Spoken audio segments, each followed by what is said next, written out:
We good? All right, there we go. Yeah. All right, Cool. so we have 3 hours airtime left. Um, Welcome, anybody and everybody. Year.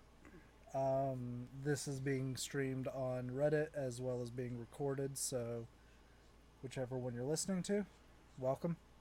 This is technically episode 2. Episode 1 has been lost to the ether, though. Unfortunately. Yeah, I think technically it is, but I probably can retrieve it somehow. Will you hand me my slush, please? Yes, sir. Thank you.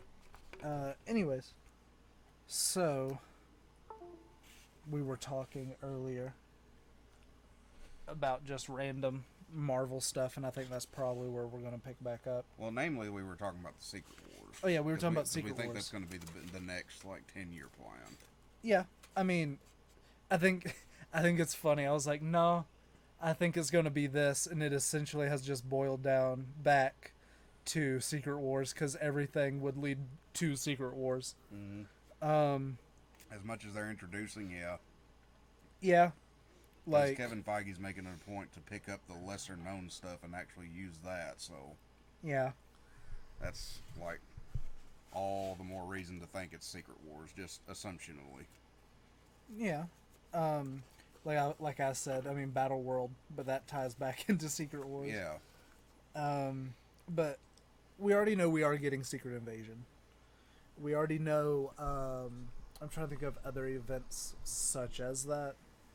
What, Secret That we Wars or Secret Invasion? Well, I mean, we're getting Secret Invasion. That's one thing we know we're getting, because that's going to be with the Nick Fury TV show. Yeah, that's the scrolls coming in. Yeah.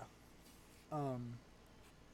But like I said, I don't think we're going to get Doctor Doom as the first villain for the first Fantastic Four. I think Probably it's a not. possibility it might be Super Scrolls Yeah. or Super Scroll. Um.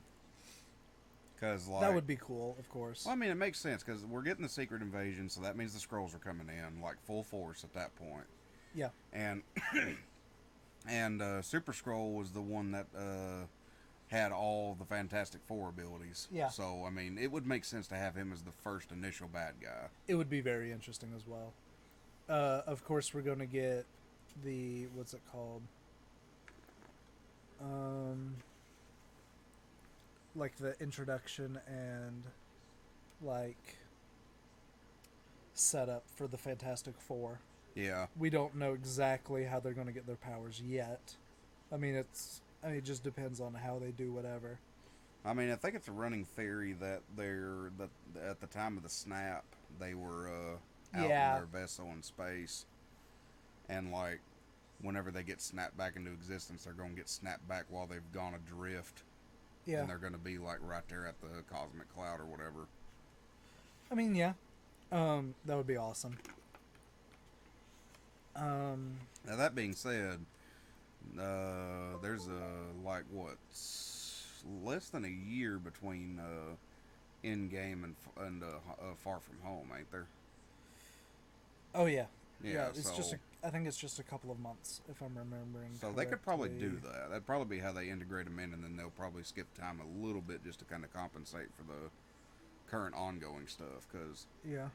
what is it right now at the time? Right now in the actual timeline with Falcon and Winter Soldier, we're 1 year out. Something like that. Um, I know that what was it? The was it? I know Falcon and the Winter Soldier takes place. What is it?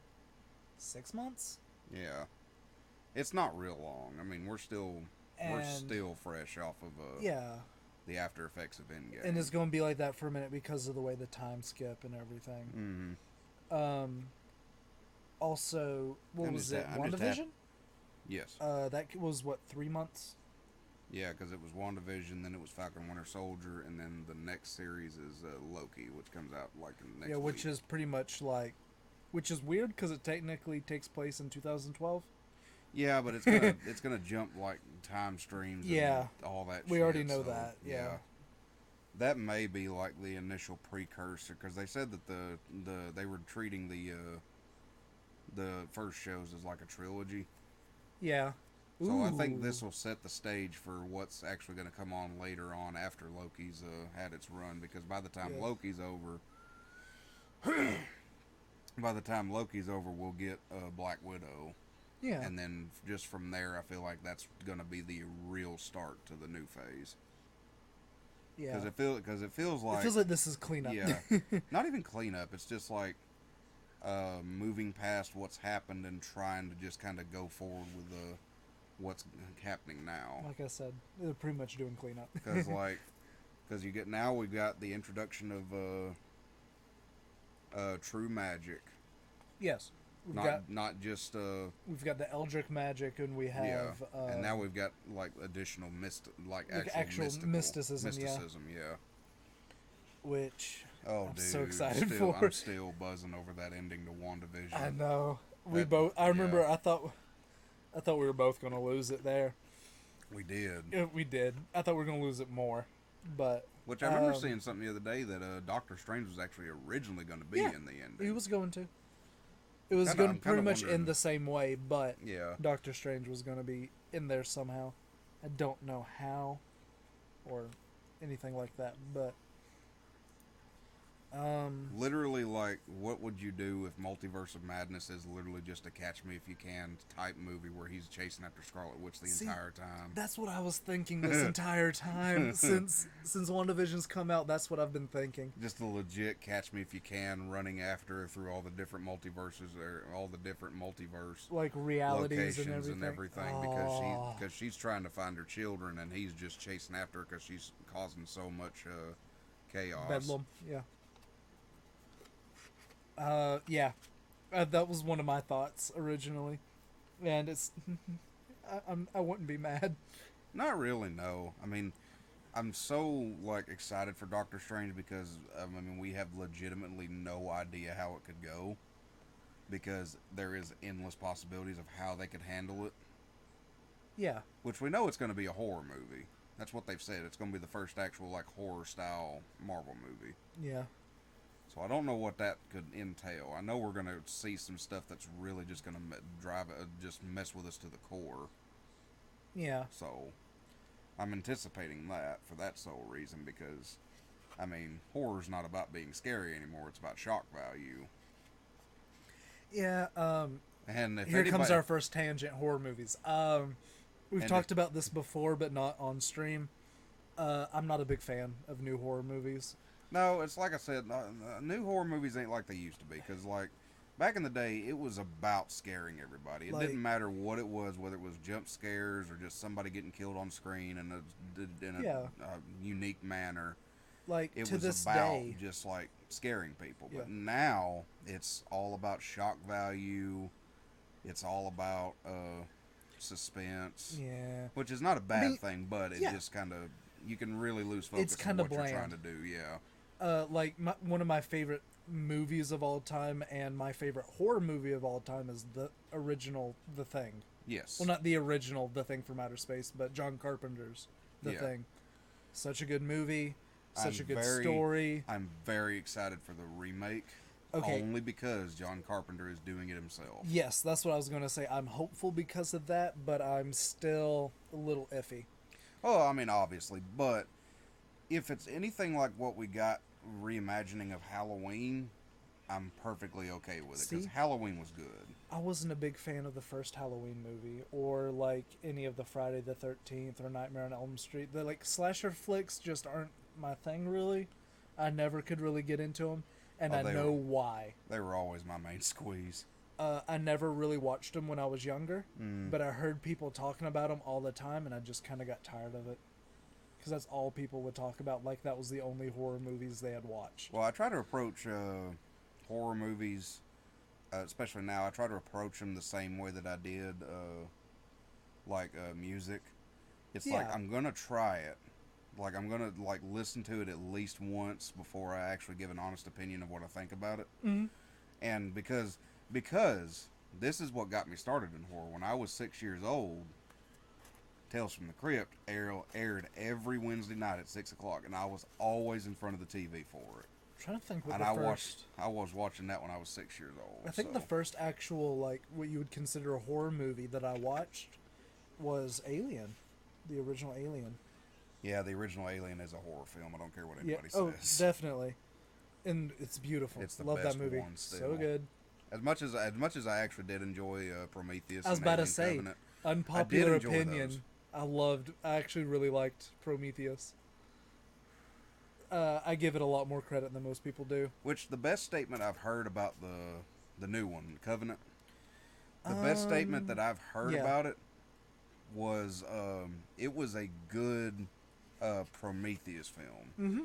It wasn't that good of an Alien film. Exactly. Yeah. Yeah. And that's why I like it. So it's like I preferred it would have. Thank you. Alien is an amazing movie. Yes. You're my new favorite. I would have preferred if it was called Prometheus Covenant. Oh yeah, I mean, I and understand that. not even tell us that there was a xenomorph.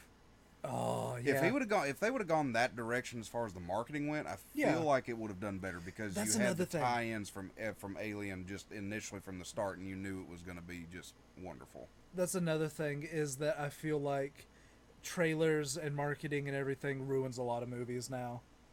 They try and reveal too much and stuff like that, and if they didn't do that, I would like a lot of movies. There's a lot of movies I would like more than I do. And I feel like yeah, I mean that's the reason why I'm actually I'm partially looking forward to the Batman movie.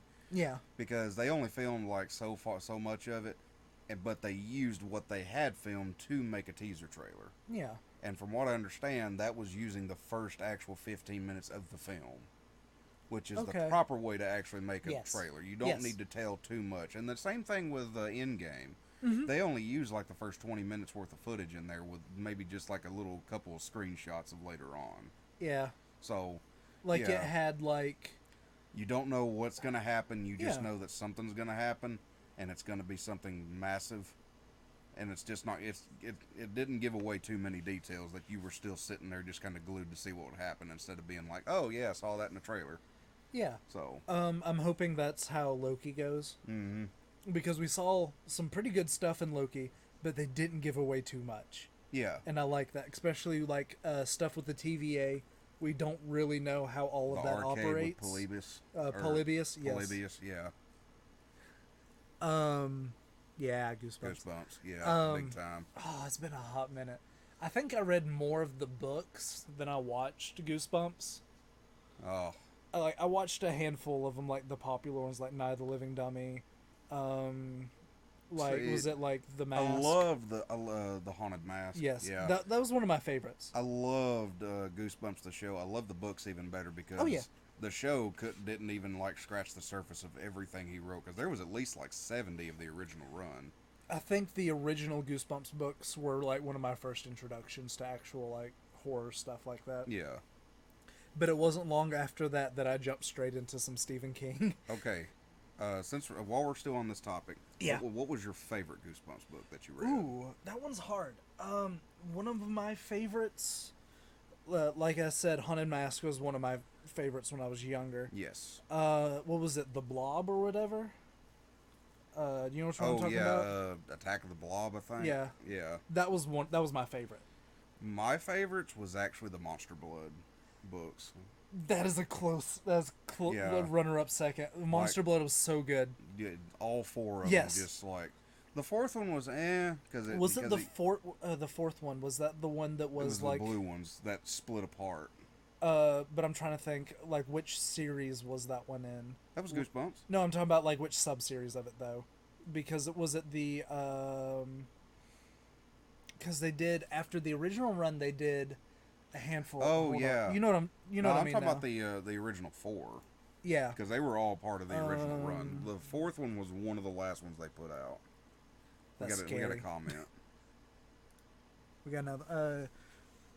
When I was young. I'm a fucking jam. When I was young, loved looking at the covers. They always gave me the creeps. Yeah. I remember when I was younger at the school library. Looking at the covers, and I was just like, "Oh!" You could kill so much time just looking at the covers because they were just so well made. Wait, what? Novel series. That's what I'm looking for. Let's pull up the Wikipedia. 235. 235 books? Okay, like, dude.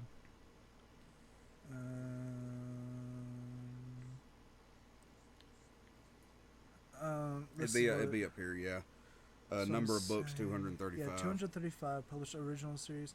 Okay, Yeah, the spin-off series is what I was trying to look at. The Horrorland ones. That's the ones I was thinking of. well, I mean, there's Those more. were pretty good. You had the originals. You had you had the Goosebumps 2000. Yeah, Goosebumps 2000. Give yourself Goosebumps. Yeah, that was the Pick Your Own Adventure. Which That one I really liked. That I like those. Those were really good. I'm trying to think of like more like younger audience horror books. Those were like very sparse that were any good. I mean, the only actual one that actually like made a name for himself doing child horror was R.L. Stine. Yes. Because have you ever actually read any of his more recent stuff? I haven't read any of his more recent stuff, but there was another series. He's still got it. There was another series he wrote that I actually...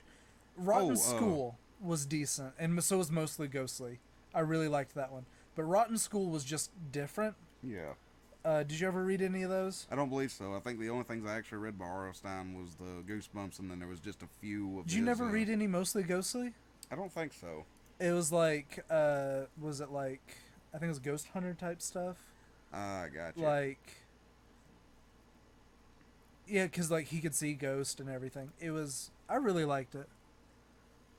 I got into the Horrorland books. I really liked those because a lot of them were like spin-off versions of a lot of the classics. Yeah. Or they were, what was it? They were like, quote unquote, I guess you call it like upgraded versions. Yeah, they were more fleshed out. The Scream of the Haunted Mask was one of them. Stuff like that, yeah. I really I liked those. But after I read that, I got into Stephen King. Yeah. And Stephen King was the next horror author I got into. I mean, I got into Stephen King, and then I read one of his examination of writing books, because he put out like 4 or 5 of those. Yeah, I've read those. And one of them, I think it was Dance Macabre, was the one I read, because that's when he talked about like his inspiration was H.P. Lovecraft, and that's what led me into Lovecraft. I'm pretty sure the exact same thing happened to me. Yeah, and like when I got into Lovecraft, was like it was a whole new world just opened, because I had never seen anything Eldritch. Or read anything Eldritch, rather. Before I actually got into H.P. Lovecraft, I got, what was it? There was something that had a similar Eldritch feel to it that I had either read, watched, played, whatever. And then I was like, and then I found out more about H.P. Lovecraft, and then I was able to read some of the material and everything. If we're talking like Eldritch, then technically my first exposure would be The Evil Dead. Okay, but that's a totally different can of worms. Well, yeah, but I mean, it was about the Necronomicon, yes, and that was H.P. Lovecraft's invention. Yes. Well, he was the first person to actually use it in horror setting like that. Yeah. Because it's been argued and speculated that it existed long before that. I mean, that's just.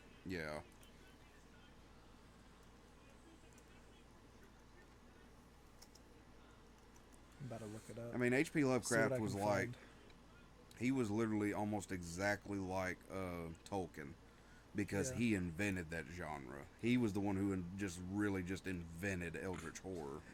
I googled Eldritch horror, and the first thing that came up was the tabletop, game. Yeah, I knew it. It's a pretty good game, though. It is. So is Betrayal at House on the Hill. Mm-hmm. Oh, Betrayal at House on the Hill. All right, we need to go back to horror. Yeah, we just get off topic super bad. We have the attention span of I know. Like we're just dogs like on up.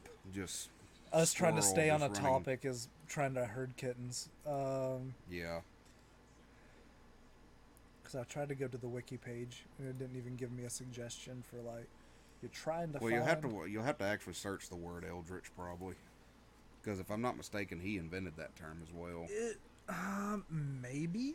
If he didn't, he was one of the first to use it. Yes. honestly, it actually matches about the ages and Where's the everything. word? Go Hold back. on. Okay. What? I think that the original Rise of the Eldrazi might have been my first. Um, Read more about Lovecraft. Read the essentials. yeah, Okay, if we're talking about essential Lovecraft, obviously Call of Cthulhu. That's like yeah, the most popular. It's not my favorite, but it is one of them. But another, and obviously you've got the Color Out of Space. You have yeah. the Nameless thing. Was that the name of it? Because it was like about that witch that was like super deformed. And then you have See, what I'm looking for is name something similar to this. yeah, hold I have that a first thought. edition copy of it, Ooh, but cheese on the um oh, he's gonna go grab his compilation of Lovecraft. Um, that was another thing with Lovecraft is that it is a bit more open source than a lot of other wars or Yeah, fantasy areas. yeah. The thing about Lovecraft is whenever Yeah, that's what I was just talking before about. he It's open died, he source made pretty much. everything open source, and so a lot of people have added to it. But no, this is But my it's all of it that I've read's been good. I call this my Cthulhu Bible for obvious reasons. Oh yeah, the complete mythos and yeah, Yes, and it is leather bound with a gold and green embroidered front of it looks Cthulhu. so nice. I wish I still had the poster, but Yeah, I want to see if the uh, one I'm thinking of is in here. Nyarlathotep, that's a good one. Nameless City, that's That one's another one. good. Azathoth, History of the Necronomicon. Is this all only stuff he's written though? Yes, Okay, this is then the all one I'm his looking stuff. for won't be in there because the one that Came I'm after the looking fact. for it came not long after the Yeah. fact. Um. Oh, as soon as he made it open source, the game was on. I mean, Oh yeah. everybody just started doing stuff, and only certain Mythos things books. that are picked out by his estate are actually Hey, considered this canon. is canon. The one that the one I have. Mountains of Madness is good. Mountains of The Madness is Dunwich good. Horror is great. The Shadow over Innsmouth. There's just so Yeah, many there by H.P. is. Lovecraft. There's so many. We got any new comments? Let me see. Not yet. Okay. Um, the one I'm looking for, I know it's something of Cthulhu, but I don't remember the name. All I know is that it was not written by him, and I cannot think of the author's name. Yeah, But there was too many. yes, I know it's something of Cthulhu. It has a really pretty art. It has really pretty artwork on the cover. Yeah, his It's estate picks out the yeah. stuff that's considered canon. So To my knowledge, this is official canon. okay. What I have. Um, I mean, and some of the stuff that came after H.P. Lovecraft actually was just 100% original. That was just based in his work because, if I'm not mistaken, the Golden King was not his actual creation. It was he was part of, and I don't know. his estate considered the Golden King part of the mythos because I mean just how well that one was. Oh wait, go back. Cthulhu and the Necronomicon. That was written by somebody after the fact. Oh, Oh, I think that kills me that some of it's marked as nonfiction. hold up. I want to go back up. We got to acknowledge this title. Which one? Uh, Oh, An investigation into myth patterns of later day primitives with a special reference to the relay text. That's a mouthful. that is a mouthful, but I love it. Oh dear. Good grief! I can't remember the name of this book. Good It's luck. gonna kill me. Good luck. It's Because gonna I'm bother telling me you, now. there's so much stuff that's been added over the years. There is. I know I have it at the house. First edition makes me happy. I paid $5 for it at a yard sale, I think. I gave 99 cents for my copy of Death Without Company, signed by Man. Craig Johnson. Oh yeah. Eh, that kills me. Hey, just saying, I paid 50 cents a piece for my copy of Survivor's Quest and my copy of Outbound Flight Ooh, that I went and got signed by Timothy Zahn the same day. yeah. Because I didn't have actual paper copies. Mm-hmm. I went and got them from a used bookstore Oh, well, of course. for 50 cents a piece and yeah. got them signed. It was a 2-book maximum per person. Dude. And I was going to get Heir of the Empire, but they didn't have any copies there, and it made me sad. I think I've got Heir to the What is Empire this kinda- and the Dark Fleet. Um, Dark Horse, as we we all know should it. have that fear because they are at least fourth dimensional beings that we can't see, and they're watching us always. I mean, they live in the void between existence. Oh no, the blind eternities. Yeah. Um, The most dangerous of all of them was Azathoth. oh yeah, Because when Azathoth, everything is his dream, and when he wakes up, everything ceases to exist. He love it. is my favorite simply because of that line. Yeah. I mean, that's one thing I love about it is unthinkable power. It's like so much beyond our understanding that even looking at it immediately makes you go mad.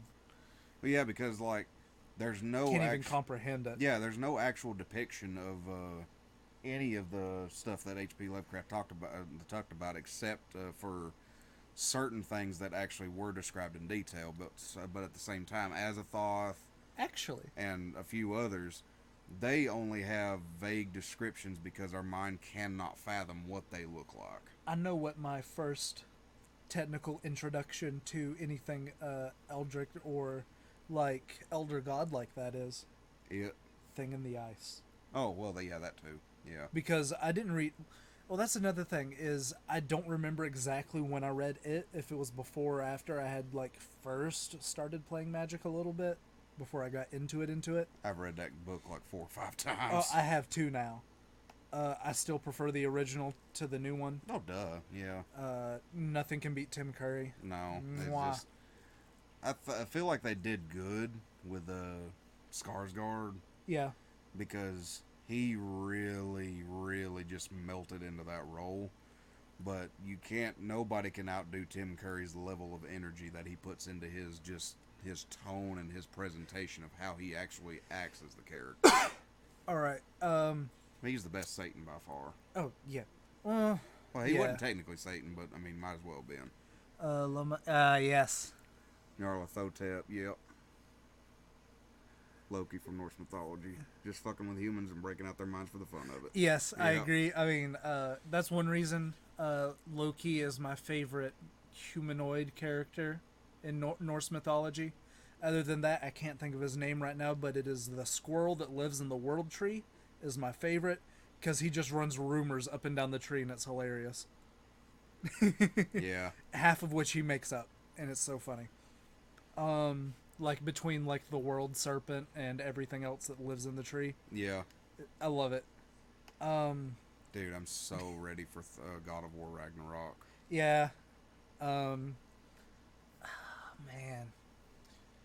Norse mythology has a lot of good, like... Oh, yeah. That's one of the better just overall designed. Yeah.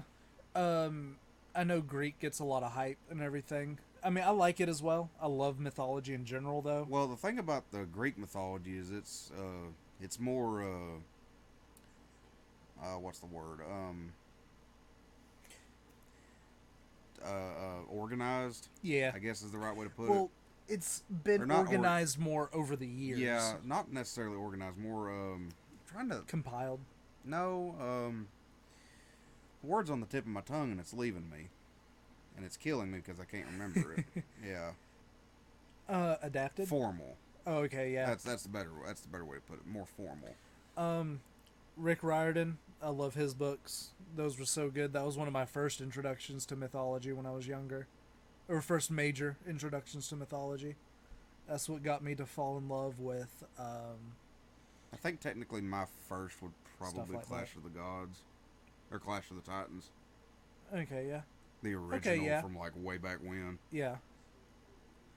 Well, the thing is I didn't get into be like a big media buff until I was about 13 or 14. Oh, dude, I was always a media buff. Because I didn't have as much access at that time. I mean, hell, I was like, I can remember being like 3, and yeah, it's one of the few things I can remember from that age. You can but barely remember what you did I yesterday. can remember watching TV and I wasn't but like 2 or 3 at the time, but I can remember watching TV and actually seeing Dragon Ball Z debut on American television for the first time on the Canadian channel. So I got to see Was it Teletoons or whatever? maybe yeah Yeah, that sounds about right I think that was the because I got to that would have see been the Canadian animation broadcasting at that I time. got to see the actual like initial 13 episode run of the Rock the Dragon version, Oh and man. it was great. Speaking of games in Lovecraft, I've always thought it'd be cool if there was a multiplayer game where you and 3 other players wage war as the Elder Gods.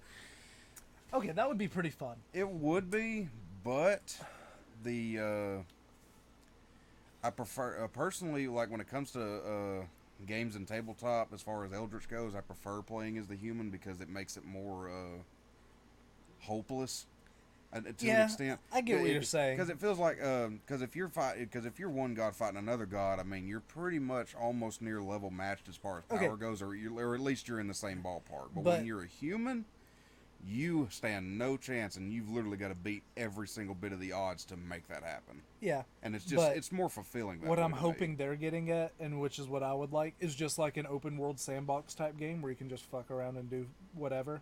Yeah, which I would love something like that. We don't get many actual like Lovecraftian things that are actually well adapted into games. But it would be something where like you choose from like one of however many elder gods, and you can do certain things depending on who you pick, and like you can like form cults, you can just destroy civilizations and blah blah blah. Certain tabletops will do that. Yeah. But a video game would be fun though, is what I'm getting at. Yeah. Oh, dude. No. Think about this: an open world game set in Relay. Okay. Yeah. Oh, that'd be great. Yeah. Like you're an actual like member of that civilization living in that time period. That would be. Or the narrative. That'd be totally different from. Or the narrative really actually jumps. Or the narrative jumps between an expedition explorer who first discovered it, and it jumps in the past with somebody who lived there. That would be pretty cool. Yeah. I mean, you could actually do it as like just a basic one of those exploration story driven. That's what I was just thinking. Yeah, it's like there's not a lot of complexity to it. It's literally you're playing it just for the environment. Yeah, but like it could actually be where like you're an expedition leader and you're actually exploring Relay and you find objects that actually show flashbacks from back then. Yeah. Since it's our picture, you want to talk about the Clockwork Orange for a minute? Love the movie so much. Anything Stanley Kubrick is good. Oh yeah, though. I mean, yeah. I mean, I figured we would get there eventually with us talking about movies and everything. As much as I dislike The Shining, even I enjoy it. Yeah. Okay. Because The Shining was for what, if you don't take into account the book, The Shining is a really good movie. And the way that I look at that is like you've got Stephen King's Shining. Yes, and if that's what you're looking for, then you can. The idea of playing as a Cthulhuoid on primordial Earth fighting against the native elder things would be fucking amazing. Oh man, I can agree. I like that. Oh. I can definitely agree with that. But like, you've got Stephen King's Shining, which is good. Yeah. And then you've got Stanley Kubrick's Shining, which is a completely different Shining. Yes, but it's good. Oh yes, I'm not. Yeah. I dislike it only because it's like not what I expected it to be. The thing is I watched the movie years before I ever read the book. Okay, that's fair. But looking at it from a standalone work of fiction, yeah, it's damn good. Speaking of books like that, I did the same thing with Shawshank Redemption. I read different seasons only a couple years ago now, but I could not help but read Rita Hayworth in the Shawshank Redemption and Morgan Freeman's voice. Yeah, I knew it. I knew it. Knew that was coming. Clockwork Orange. It's such a good movie. Yes, it is. I love the narration. It is controversial. I'm not even going to try to deny that. It very much is. But when it comes to like media outlets like that, it's not really about. And this is going to sound very insensitive, but it's not. it's not necessarily about like making it catering it to a specific individual. It's like Telling the story you telling want the to tell. story of that scenario in that time period of that setting. I Oh mean, yeah, they and it was perfect. because if you ignore it, then it's not real. I mean, it's just a Exactly. fantasy of what Yeah. you think of what you want it to be, And and that and movie yeah. did not pull any punches. Oh Like, no, it didn't. I mean, that's why I don't really watch a whole lot of war flicks because a lot of them leave out the yes. necessary details, or or they leave out a lot of the brutality. And the sad fact of it is, I mean, that's how it was. It was Um, brutal. like when we were talking about Full Metal Jacket. Oh God, That is an amazing movie. another Stanley Kubrick classic. Yes, yes. I mean, just in the same vein right there. I love how the movie's like almost split in half, Yes, pretty much, or like more or less split in half, with the story it tells. they did a good job adapting that because you know that was Yes, based on a book. yes, I've read the book. Yeah, I'm I pretty read the sure it book a was my long time grandfather's ago, copy but that I read. I read the book before I saw the movie with that one. actually, I saw the movie first on Really? that one. Yes, I didn't know there was a book until after the fact I'd seen the movie. I'm like, oh my Yeah. God, that was amazing. And then somebody like I was talking to about it actually told me that it was based on a book, and I'm like, what? Yeah. Um, Mm. love the narration in that movie. Love the scenes. They're shot good. The dialogue of the actual movie is really good. So you may or may not disagree with me, Uh oh. but this is a personal opinion. Mm-hmm. The best Stanley Kubrick film, in my opinion, is 2001: A Space Odyssey. 100%. We've talked about this before. It Yeah, is.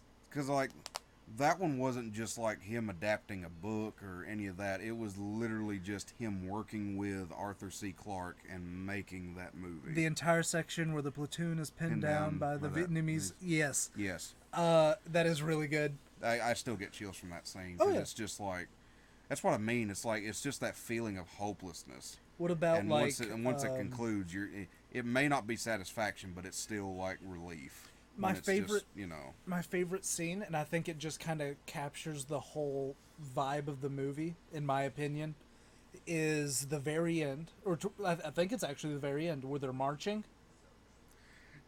you're bringing this up just because you love singing that. Okay, I do love singing that, but but if you listen to what he's saying there, Oh yeah, that it sums up the movie. yes, And the fact that they're singing that while marching through like a burning city. yeah, It encapsulates the story the movie was telling, the feelings about the war itself, and the psychology and the behind whole psychology. thing, Yeah.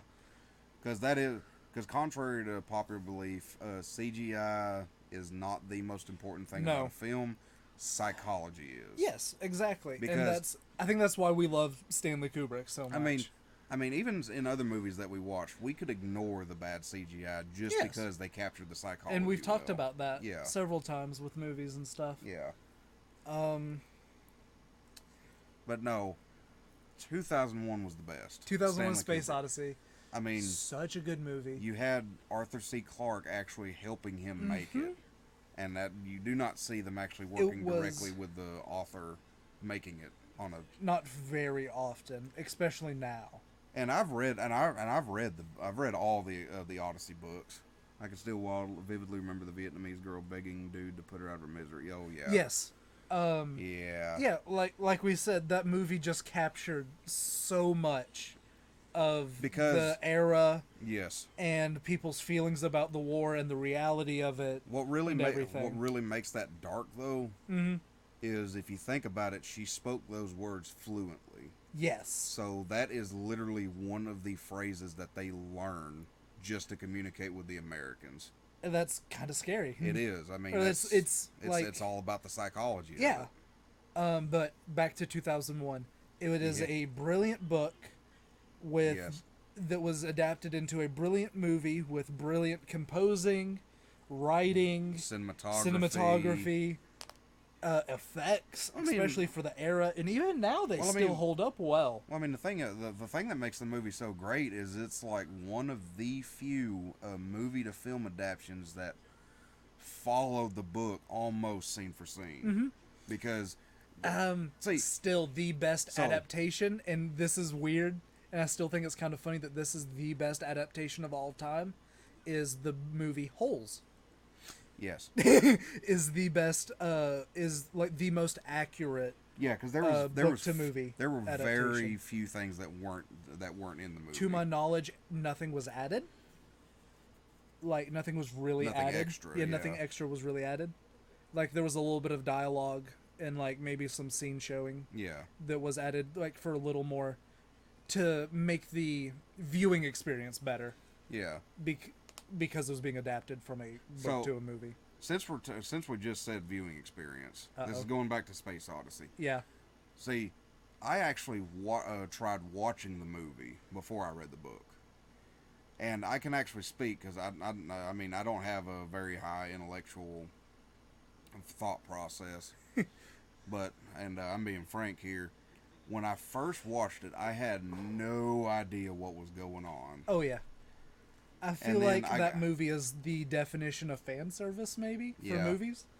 because like I remember watching it, I got like 45 minutes into it, and I'm like, what the hell's going on? And I just kind of turned it off. But then I found the book online for like $4, Mm-hmm. $5. I mean, it was cheap paperback, and I actually bought it, and then I read the book, and I'm like, wow, because I actually read that book open from one end to the other, and then I read the 3 other Odyssey novels after Yes. it before I went back to the movie. um. So when I watched that movie, knowing everything I knew about the actual context of what's going on, it was so much better. I mean, I understood everything that was happening, and it was just like the visual novel in like every Um. sense of the word. One of my uncles. We were. I was over at his house, and he was like, "Pick a movie for us to watch," and that was the movie I picked. And he told me no, and he gave me a copy of the first book and told me to read it first. I mean, that's that. And I we mean, I don't even remember what we watched, but while we were watching it, I was reading, and oh my goodness, I remember I read that book. I think maybe a day and a half. I don't I mean, remember. that was roughly how long I spent on mine. Cause I Yeah. had that thing read in a couple of days, and I'm not a fast reader by any means. Yeah. Certain novels that I've read, I was actually able to sit down and just read in just a straight marathon. Like we The were talking Odyssey about. books, I read all 4 of them within 2 weeks. Oh, nice. Yeah. So the other one is the first Godfather novel. Actually read that whole thing in less than 1 day. Yeah. So I really got into that. Really got into that novel. Mario Puzo just wrote that book extremely well. I remember I can do that with the Harry Potter books because of I don't know if it's the way they're written or just how I can read them, Mm-hmm. and because I just like the story of it.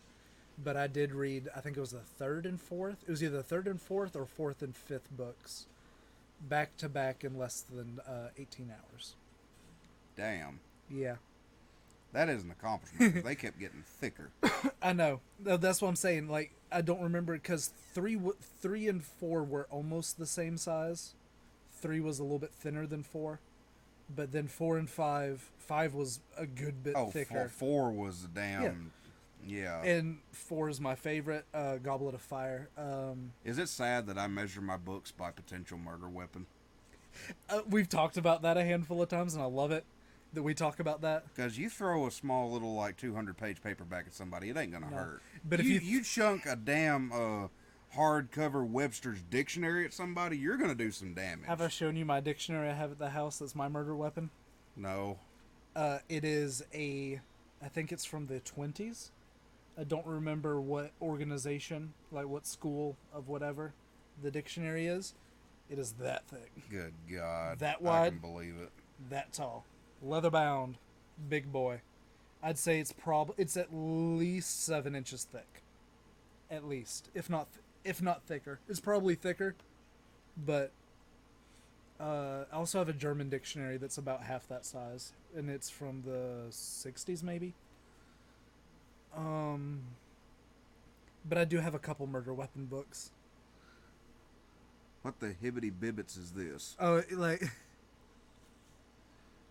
Got to be honest, well, first off, in response to Just Strains, This is literally just talking about just random crap, and we're going from one topic to another lightning fast. Yeah, so So I guess you can say this is a live stream for people with real bad attention issues like that us. can just meld right into our conversation, just going from one thing to another. Slasher bro, gonna be honest, I have no interest in watching 2001: Space Odyssey. Just seems a bit too slow, confusing for my taste. Yeah, that's what we're Yeah, talking about. Like, if you read when you watch the movie, there's no context given about anything that's going on. but that context is given in the book. Yes, there is a lot of context given about everything in the book. Like the whole first, like what, 30, 40 pages is just about the apes. At least that much. Yeah, I mean, the book it's one of those where you have to read the book before you watch it, just to actually have a remote Yeah. understanding, or at least watch a A breakdown. summarization of Yeah, find the cliff notes online or something. yeah. I mean, literally, that's the only way I'm to trying really think of enjoy other it. books like that. It's hard. Like I can't think of any off the top of my head. Like books that got adapted to film. Books that got adapted to film that you really need to read the book before you watch the movie. Oh well, in that case, Ready Player One. That's what I was just thinking. Yeah, I mean, if you watch Ready Player One and you haven't read the book, it's not. It doesn't. You'll still enjoy Yeah, it. You'll still enjoy it if you're really big into pop culture. Yeah, that's one of the things. And I mean, the whole book and the movie is literally just fan service to people that like pop culture from the 80s and the 90s. I told you that Ready Player One wasn't even the first book of his that I read. I didn't even know he had written that until like a year after I'd read Armada. Have not read Armada yet. It is on my I list. used to have a but copy of it, but I think I took it off to a thrift store or something. I do kind of want to use that It's line really good. someday. What the hibbity bibbits is this? With the hibbity bibbits, I love it. That's great. That is very quotable. If we get T-shirts, I'll be the first one. Thanks. Yeah, it'll be on sale right next to Thammer's Curbs. Yeah. We'll have to set that up at some point. I'll give context on how that context.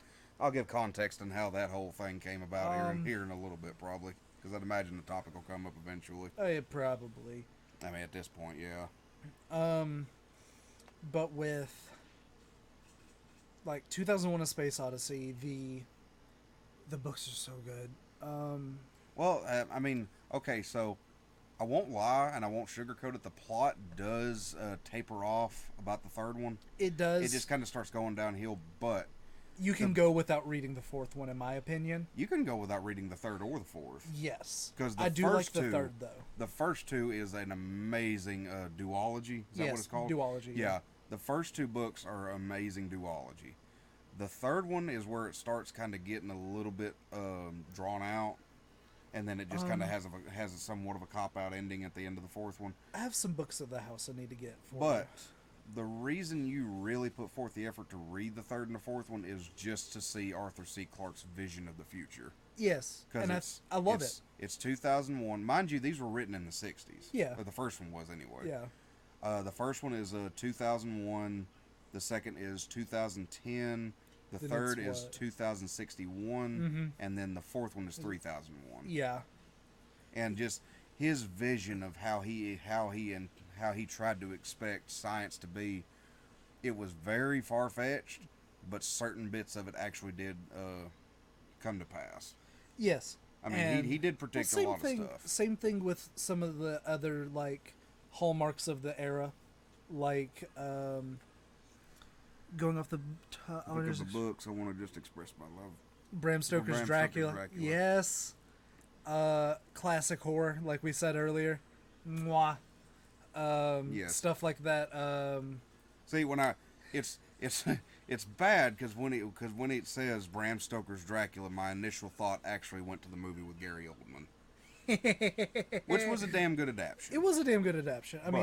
Yeah. Yeah. It just my mind just defaulted to that just because that's the whole title of the movie. Yeah. But yes, I love any of the classic horror books. The only one I'm the not ones a big that fan paved of. the way for everything, because I've actually read The Vampire by Shelley, Mary Shelley's husband. I can't think of his name off the top of my head. I've read that. I've read Frankenstein. I've read I wasn't Dracula. a big fan of Frankenstein, honestly. The original book? Yeah. Really?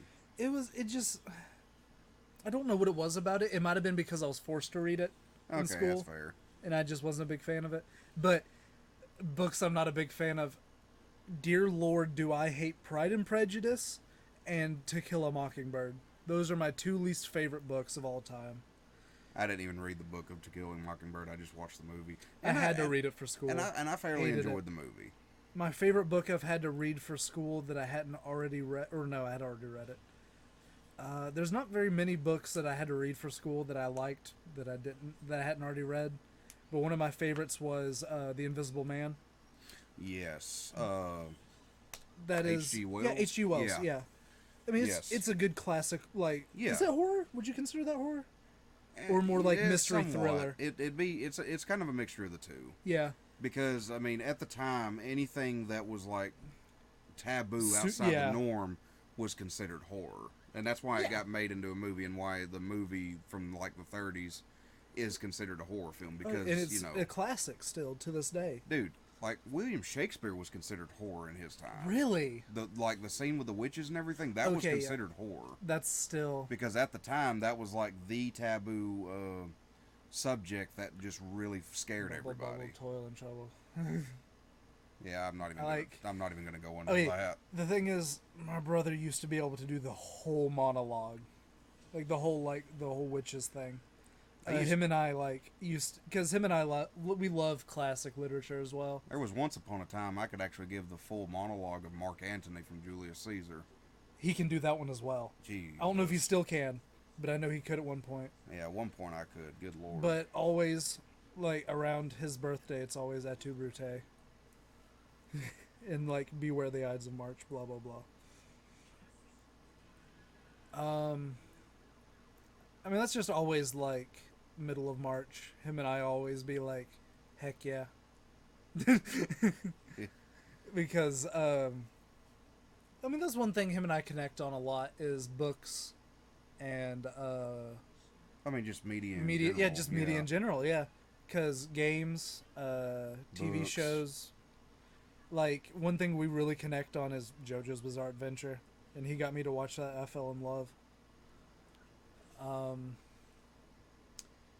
Let me think. Back on movies. One of my favorite movie adaptations is still Shawshank Redemption.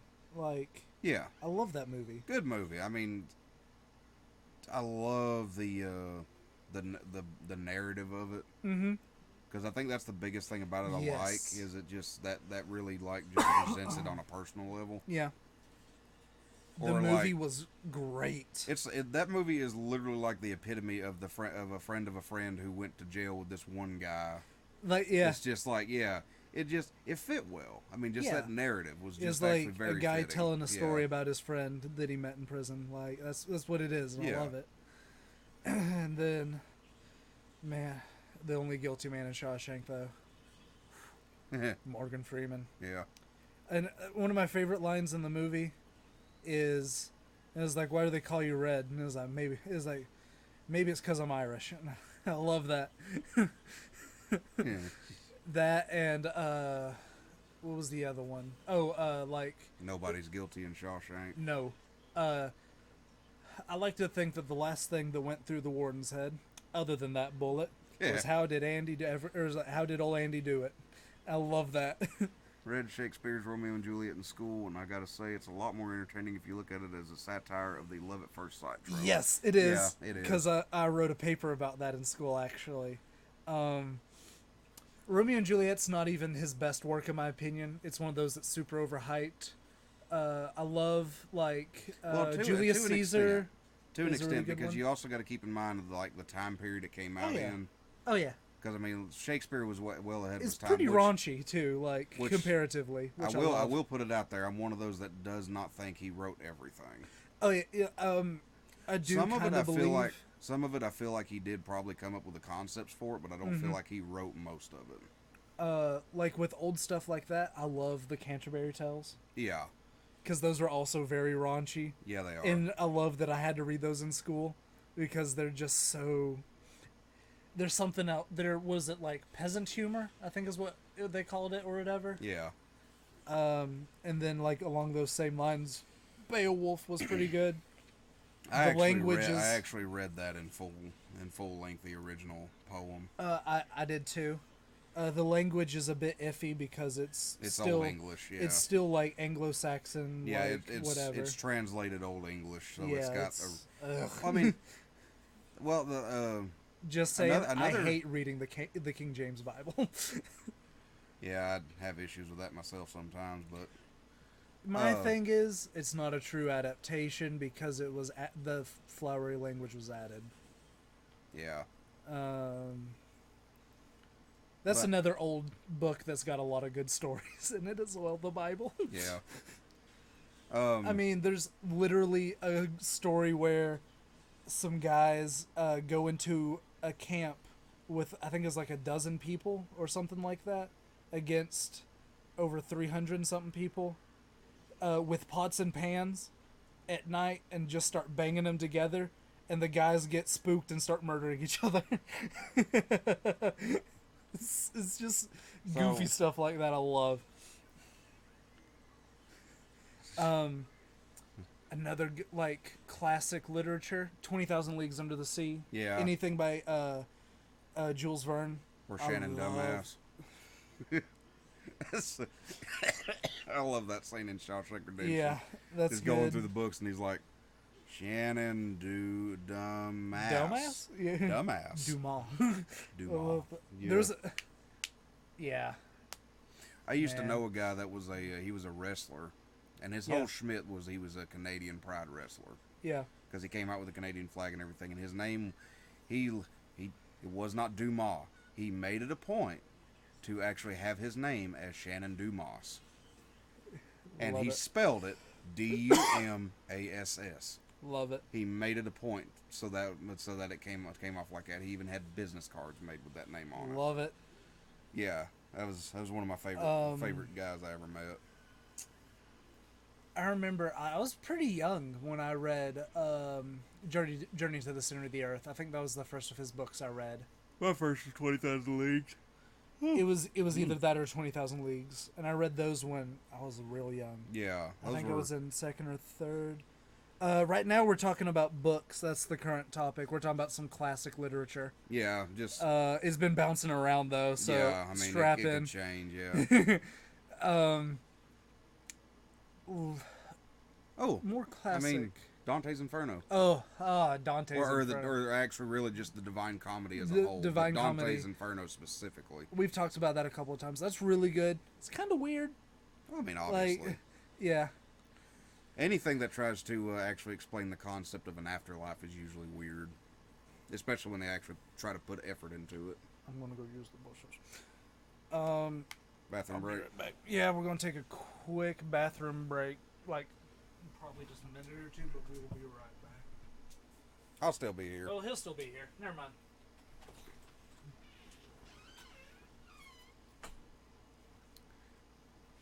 Classic literature would be. I just said Dante's Inferno, and we were just talking about 2001: A Space Odyssey and the classic horror books like Invisible Man and Dracula and all those. Frankenstein is my favorite of the classic horror films, books. I mean, ugh, I'm just way off of it right now. And then after that would be Ender's Game. Hmm? Ender's Game, Oh. another good one. Have you read his fantasy series he wrote? Was that the not the Dark Tower? What was the name of it? The Iron Tower? Hold on, let me look up the name of it because I can't remember the name of it. I had a buddy of mine I used to work with. He read those. Um, my uncle has a signed copy of Ender's Game, by the way. Oh, good lord! Yeah, you should see his like signed book collection. He gave you the movie. Game book, Ender's Game book, just Yeah, game book. Orson Scott Card. He was a character. Yeah. Let's go here. Go. Is he still alive? Early work. I have no idea. Yeah, he started off writing for the LDS Church, which is Mormons. Yeah, later Day Saints. Yeah, Yeah. Latter Day Saints. Yeah. What was the name of that? Dragons of Light. I think that was it. Um, yes. It was pretty much Narnia, but it was Mormon based. Ah, It gotcha. was the first, like, all of the books are good except for the last one in my opinion, because the last one is literally just like straight up propaganda type stuff. Yeah. I mean, it's the same thing with the Golden Compass. Yeah, Because, I mean, that was literally just like an atheistic version of Chronicles of Narnia. yeah. I mean, it's like if you. Golden Compass is really good. So is Narnia. Um, it's been a minute since I read Golden Compass though. Yeah, same though. I think I only read the first one. I think I read the second, but I don't remember. Um, but yeah, Ender's Game. I mean, Mm, that's some classic, like, sci-fi stuff for you. yeah. Classic sci-fi use. I 1984. was about to say some straight up like 1984, Foundation, the Cycle or whatever it's called by Yeah. Isaac Asimov. Well, I mean, yeah, that's another one. Isaac Asimov. Just anything he Yeah. did. I mean, Or I most of his stuff. Robot. There's like a handful of books of his that were just all right. They weren't as good as the others, but they were still good. My favorite's still I Robot. iRobot's pretty good, but I like Foundation. Well, I mean, the reason I Robot's my favorite is because I love the anthology stuff where it's just like a bunch of different stories, but they're still connected in the same vein of what they're about. Yeah, I mean, that's why we like Love, Death, and Robots so much because it's just it's yeah, that anthology. yeah. Have you read? But for some reason, it only works with me when it's like science fiction based. I've 'Cause always had I'm a not soft really spot for sci-fi. because I'm not really a fan of American Horror Story. I'm not either. I mean, I, that's I, like I a watched the first season, hot and the only other season I opinion watched right after there. that was a Freak Show. I've only season watched 4. like 3 or 4 episodes total. Uh, I don't know what it was about it. It was just one I couldn't really get into. Tales from the Crypt was another anthology that was good. Yes. Twilight Zone, Oh, yeah. okay. Love some Twilight Let's Zone. talk about Twilight Zone for a second. Original or new? We'll get there. Yeah. The original, so good. Oh, Love yeah. the original black and white. Speaking of fantasy, can we address the untapped potential of the fantasy horror genre? A lot of classic fantasy creatures are fucking terrifying. I agree. Yes. I do a little bit of writing in my spare time. None of it's anywhere. It's all personal. But I have tried to delve into fantasy horror a little bit, and I like it. There's a lot of potential there. Yeah, Like there you said, is. there's a lot of untapped potential. It's difficult to do because of The whimsical nature of fantasy. yeah. It's just like Tolkien set the standard, Yeah. and it's like He set the base standard for Yeah. fantasy. and it's really hard to actually do like horror in that kind of setting because that is the mold. Yeah. I mean, you can shape the mold however you want to, but it's still that mold at heart. Yeah. And just trying to integrate horror into it is a challenge. Yes, but it can be done. It can be done. Yes. It's just very challenging. Like The Black Death was a movie I watched that had Sean Bean I don't and a think couple I've other seen people that. in it. It was about witch hunters during the Black Plague, Okay, yeah. and it was actually a pretty good movie, and it was a good I think the closest suspense horror. Yeah, I think the closest you can really get would be like fantasy thriller type stuff, like The Witcher. Yeah, I mean that is actually It's a pretty lot close. easier to do than horror. Yeah. Well, I mean, there's have you ever seen the movie The Witch? I don't think so. I might have, but I can't. It came think out, of I it. think, like in 2012, and it was about this Puritan family that was living out in the frontier, Yes, I and have they seen were that besieged upon by a witch, and it made it look like it was like possibly a thing and possibly not, but then at the end of it, it just completely took a left turn and actually made it all to be like really happening. one. That's awesome. Yeah, I love stuff like that. But there's a handful of movies that do that I do not like Signs, anything by Oh, that M. just Night takes Shyamalan. that takes Yeah, that left turn and just Yeah. kind of makes like, yeah, you know, those suspicions you had, they were real. M. Night Shyamalan. Yeah, Yeah. not a big fan of most of his stuff. I mean, certain ones I like. I Like what? I like The Sixth Sense. I think it's all right, but It's not really a horror movie to me. It's it's more of a suspense, yeah, it's a suspense psychological thriller. Yeah, suspense. Yeah, and I do partially enjoy Signs. I don't like it. You're an alien that's deathly allergic to water, and you land on a planet that's 70 something percent water. Oh yeah, I no doubt, mean, no doubt. Not even gonna you done disagree. fucked up AA wrong. It's not the most well written thing. It's just like it's one of those that I can actually sit through. Yeah, Same with The Village. I can sit through The Village. yeah. I like it until the twist. Pretty Yeah, much. That's a I'm, movie I like. What was that stupid one that was about the murder plants? The Happening. Yeah, I hated that movie so much. I was with it until that crap came out, and I'm like, I really? I figured out the twist super early, and that's why I hated it. I think because I was just waiting for it to be revealed, and I was like, it's gonna be so stupid, and I'm gonna hate it. I mean, you can partially like argue that that could happen, science wise, we don't have but it's we don't still, have our MM here, do we? Or the MM here, do we? The monster manual? I don't think so. No.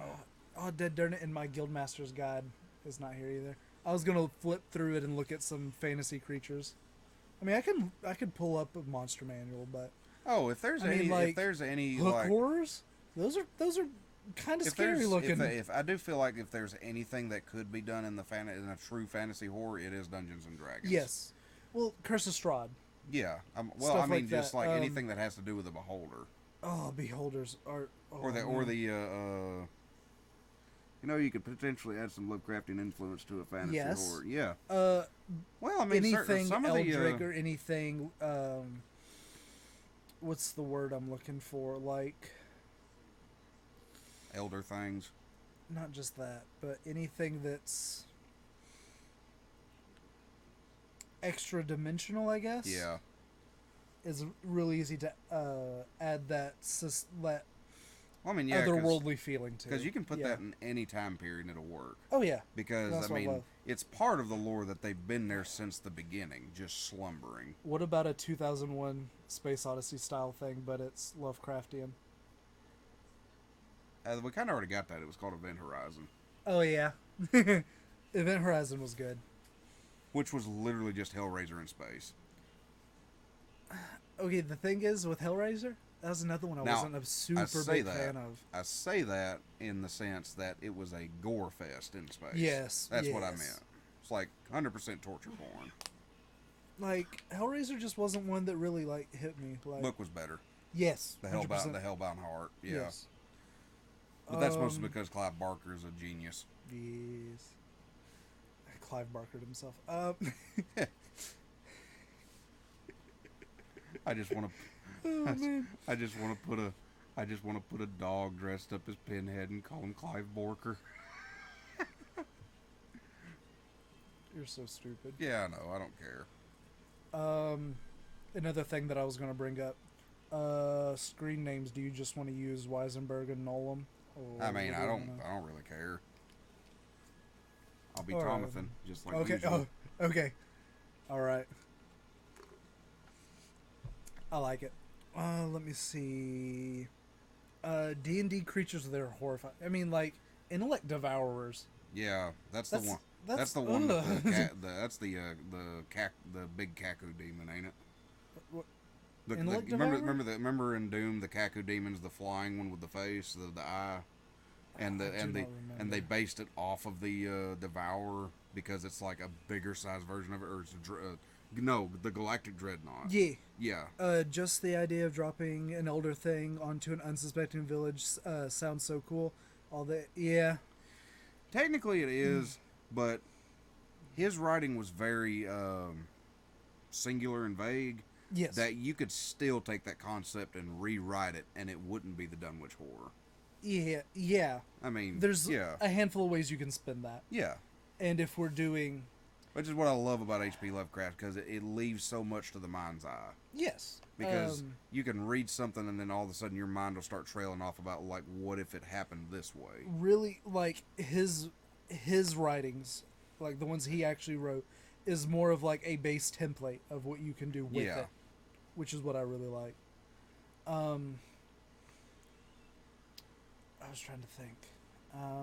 Movies. Another one like that would be Ambrose Bierce, Yes. because he was an exceptional writer as well, and he did some Oh, good horror stuff. have you ever read Ken Stanley Robinson's Mars trilogy?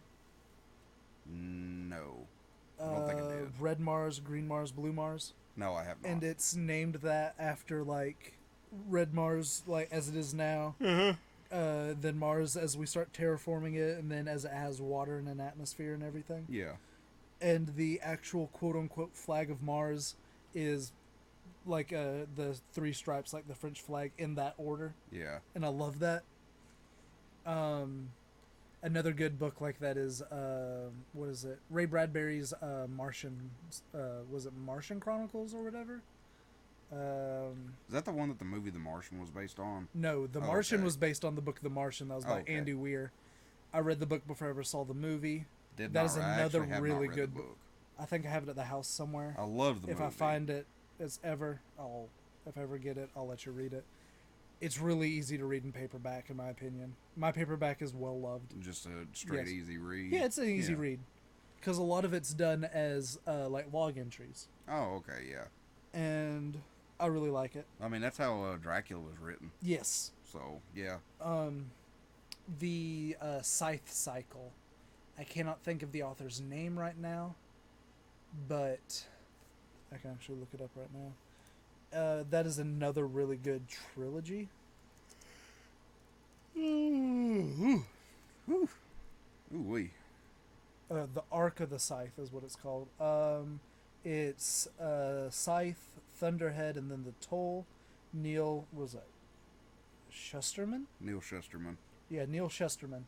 I have all three of those books. Highly suggest reading them. It takes place, I think it's technically like thousands of years in the future, to the point where we have a singular government that is led by an very interesting and well-written AI system. The Galactic Council. Kind of, but it's just Earth. We have not Oh, left okay. Earth at all. Oh, okay. And that's kind of a point of plot that's in the books to a degree. There's no disease, no aging, or there is aging, but there's no like actual death. It's pretty much immortality. The only way that you can die is like destruction, complete destruction of your body, or I mean that's it, like fire, acid, stuff like that. Yeah, yeah. As long as the brain is intact, you can be brought back, which I love. And because of that, there's a council of scythes, and the scythes are in charge of killing people at random. Yeah, to keep the population down. Interesting. Yes, and the first book is about two people that are apprentice scythes, working on becoming scythes themselves. Really, really good books. I have them all in hardback. I know you don't like paper as much as you like listening to books, Yeah. but I think you might be able to read those.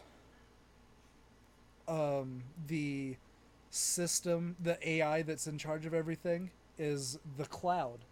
The cloud gathered so much data that became sentient, pretty much.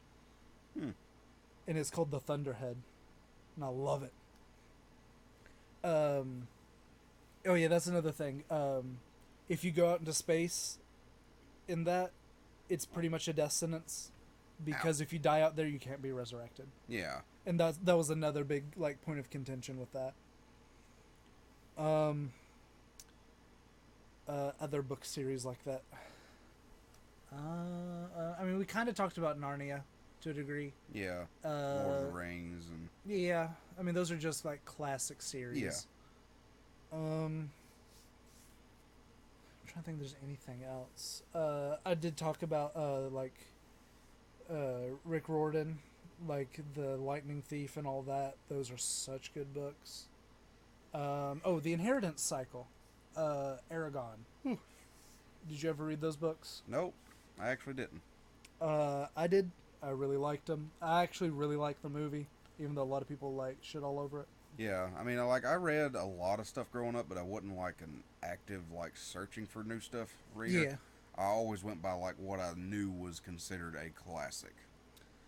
And that's why, like, initially the first books I actually read were like The Godfather, Stephen King books, and Yeah. just things like that.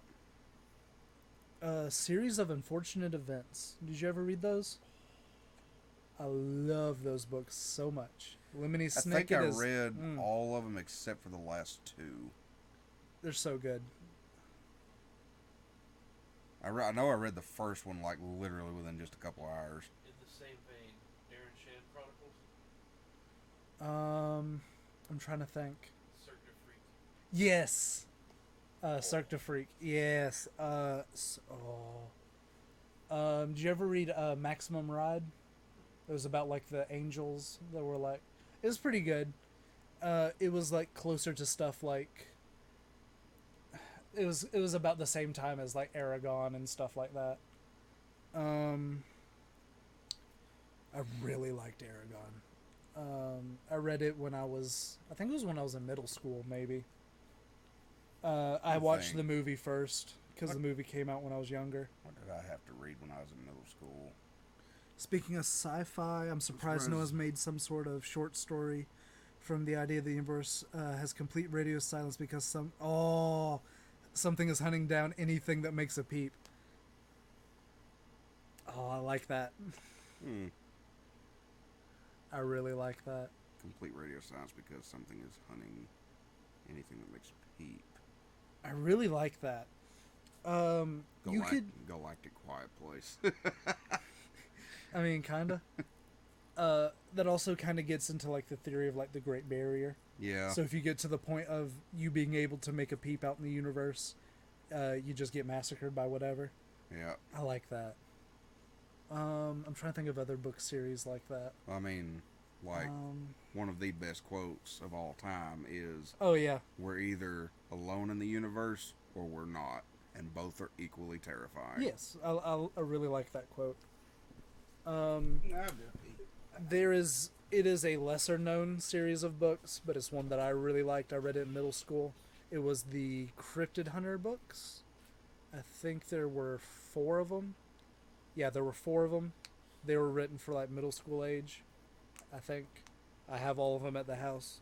Written by Roland Smith, about a group of kids that join their uncle in a hunt for cryptids. Really good story, very well written, easy reads. They're only about 200 pages a piece.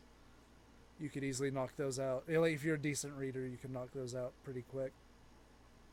He also wrote a series called IQ, and it was more like spy, like James Bond-esque stuff. I've been meaning to break down and like read one of the Jason Bourne novels. Have you not read any of the Jason Bourne novels? I actually have not. I've read some of the James Bond books. It's the older ones by Ian Fleming, but I've read never all of actually the Ian read. Fleming books. I have yet to actually read a I Robert Ludlum. We have Bourne Goons novel. at the house, the leather-bound ones. Leather-bound James Bond books, so good. I've got a Stephen King collection in there. Oh yeah, I saw that. I'm pretty sure most of those were where I read Stephen King books when they were still at the house. Probably. I started getting a collection. And I've still got them in a box somewhere. I've got a lot of them.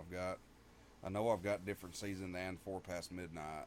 I love Different Seasons. Langoliers was in 4 Past Midnight, and so was Secret Window. What was it? It was Stand By Me. Wasn't it? Wasn't Stand By Me part of Different Seasons? Wait, the James Bond series is based off series of books? Yes. Yes. Ian Fleming wrote Yes. many of those before they were actually adapted into films. Yes. Because he wrote them back in, like, what, the 50s? Something like that. Yeah. Yeah. Well, somewhere around there. He wrote, yeah. like, the initial, I think, like, 16, and then, like, after that, his estate. His estate picked it up, yeah. Yeah. Now, that one's different. It's not open source. The estate actually picks somebody to actually continue writing them. Yes. Because I think they've had 5 people writing Bond novels over the last several years. I don't know. I've only read the originals. There's a lot of stuff you'd be surprised that's based off of books. See, there was one that Ian Fleming wrote that has yet to actually be adapted. You talking about like the whatever the something diamonds? No, Diamonds Are Forever was adapted. Not diamonds are forever. Hold on. How do you even spell his name? I don't even remember how to spell it. IAN. Oh yeah. Yeah. I forget which, but there was one book of his that I have at the house that I know has not been adapted.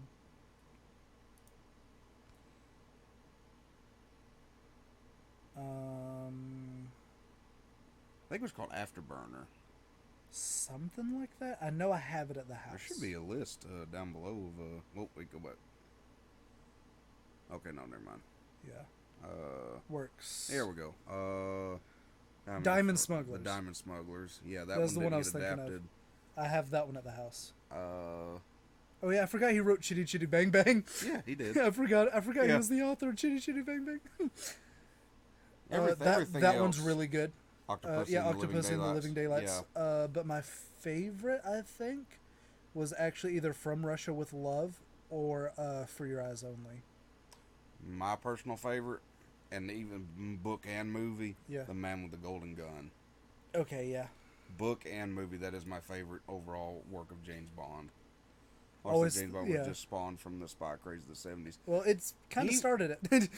Ian Fleming was another one of those that set the standard. Yes. Because he was the first actual mainstream spy writer. Yes. Because he wrote the first Bond novel, I think, in like Yes. 52. Well, what was Or it? 53. The Casino Royale was actually the first one. Diamond Smugglers was one of the first big like heist novels. Yeah. I'm trying to think. I'm trying to think of more like standard setters. Well, like we were talking about with sci-fi, you had people like Ray Bradbury, Isaac Asimov, Arthur C. Clarke. Arthur C. Clarke. Wasn't it Arthur H.G. C. Wells? Clarke that wrote Childhood's End? Maybe. He wrote "Do Androids Dream of Electric Sheep," though. Love that book. Love that book. It's what Wait, Blade Runner. That was Arthur C. Clarke? Yeah, Oh. I'm like 90% sure.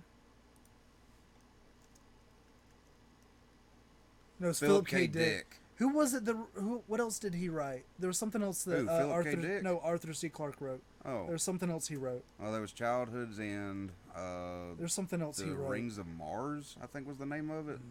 And then that's he not what I'm obviously thinking wrote of. Space Odyssey. Childhood's End was. Oh, really- Rendezvous with Rama. That's the That's other the one I was Yeah. thinking of. Yes. That's the other one, yeah. Let's just look right here, because this is the list of authors. Isaac Asimov, Robert Heinlein, Ray Bradbury, Philip K. Dick, Stanley Kubrick. I love how Stanley Kubrick comes up. Well, I mean, yeah. Stranger in a Strange Place, really good. Starship Troopers, mwah. Oh, buddy. Yeah, that's another one a lot of people don't realize was based off of a novel. So, a little bit of trivia.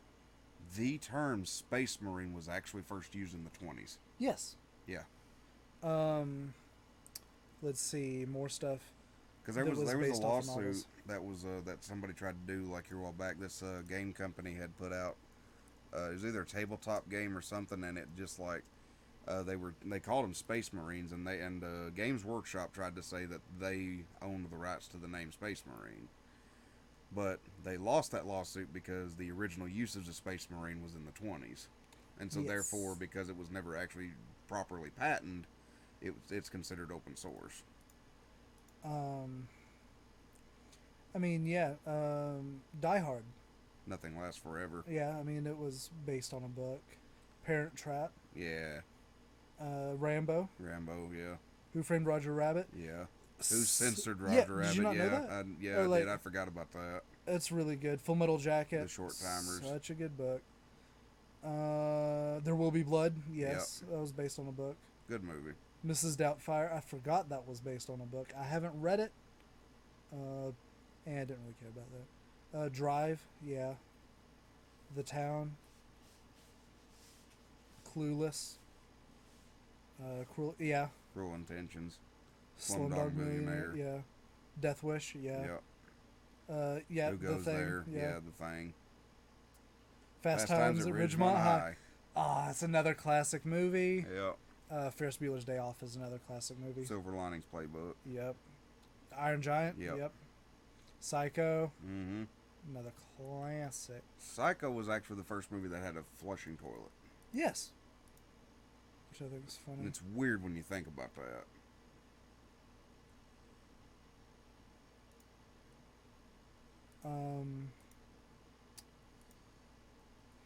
Yeah, Payback. Payback, yeah. Prestige. Yes. That was a good movie. Yeah. A Walk Among the Tombstones. That was a good movie. Yeah. I love just Liam Neeson's good. Wasn't Taken based on a book? I think so. Because I think it was based on the same one that the guy that wrote Walk Among the Tombstones book Yeah. wrote. I think he wrote Taken. Planet of the Apes. Yep. Psycho. Yep. Which one? Yeah, you're gonna find a lot of the yeah. same stuff. Yeah.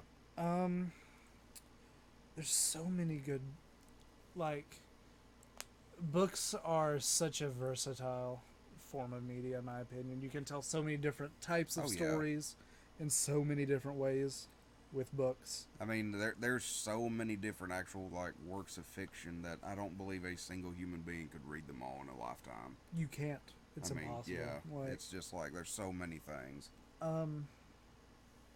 Even if you literally like woke up, started reading, and you read until the time you went to bed, you still could not do it in a 75-year lifetime. yeah.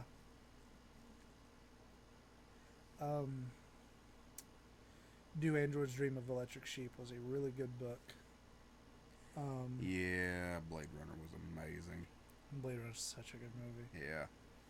I mean that gave me my craze for some cyberpunk. I did like the book better, but have you read the sequel? What was the name of the sequel? Hold on, I'm trying to think. But like, it's something. I like the book better. Do Androids Dream of Electric Sheep, but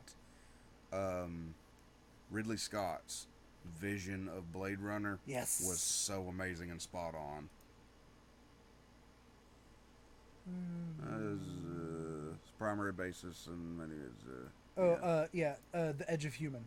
Yeah, I don't think I've actually read that one. To my knowledge, it wasn't written by him. Yeah, K.W. Jeter. Yeah. But like it was part of his estate, to my knowledge. But it is really good. Yeah, what saddens me the most is like Philip K. Dick died before Blade Runner was actually released. I know. But in Philip K. Dick's words, he got to see the initial shoots of it and the design concepts art, and he said that's almost exactly how I envisioned it. I love that. Yeah, that just makes Blade Runner that much better, especially when you watch the final cut. Yeah. I have the final cut, the director's cut, and the original release all on VHS. Well, the final cut's really is the best way to watch it. Yeah, definitely, 100%. What do you think of the sequel, Blade Runner 2049? I don't think I've even watched all of it. It's not terrible. Books are also such a perfect list for cosmic horror. Yes, they are. Give some vague details about the creature, and the reader has 1,000 pictures of what this thing looks like. But yes. I love that because I 100% agree, because the second you give it an image, you take away a lot of its just power. That sheer... Yes. The sheer initial terror of the size and the influence of it diminishes once you have a clear picture, in my opinion. Yes, but if that clear picture is done well, it will make it worse. Look at the thing. Yes. Because, I mean, you can't outdo that kind of special effects work for that time period. Oh, yeah. What was it? The movie we were talking about a couple weeks ago, I think. Not The Arrival, it was the other one that's similar to it. Shoot. I know which one you're talking The one that's got Natalie Portman in it. Yeah. That one's pretty good. I think it does a decent job of showing like the way that entity changes and manipulates matter. Yeah. And like our reality. And the fact that when we actually see it, it's like a fractal type thing, Yeah. which kind of, in my opinion, like gives the illusion, I guess you'd say, of it moving from like it moving through 4-dimensional space Yeah, into yeah, 3-dimensional yeah. space, like us seeing like a 3-dimensional cross section of the 4-dimensional being, which I love. And that's why I love like the Eldritch stuff, because it's more like chaotic and Yeah. whatever. It doesn't. It's not a It clear, has no concise. it has no actual restraint of anything. Yes, Yeah. and that's because you're only seeing a section of it, really. Mm-hmm. And it even talks about that in Magic with the Eldrazi. Like they're Yeah, because the they're from Titans. the void. Yeah, they're from the Blind And Eternities. it's even openly stated they're not the worst thing from the void. Ugin says that. Well, It's like the xenomorph from Alien. All you know for a while that it's a thing, that big and deadly, and everything else is so vague. You start coming up with ideas of what his body could look like. yes. I love the original Alien. Like we were Yeah. talking There's about no earlier. they will never be able to even remotely hold a candle to the original. Yeah. Um, it's there's so much suspense. The effects are good, especially for the time. Still holds up to this day, in my opinion. Well, the crazy thing is, if you think about it, like if you watch, which one's a good one? Alien. Well, I mean, what I don't like it, but Alien 3, Yeah. because I like the original screenplay better. If you watch that, Yeah.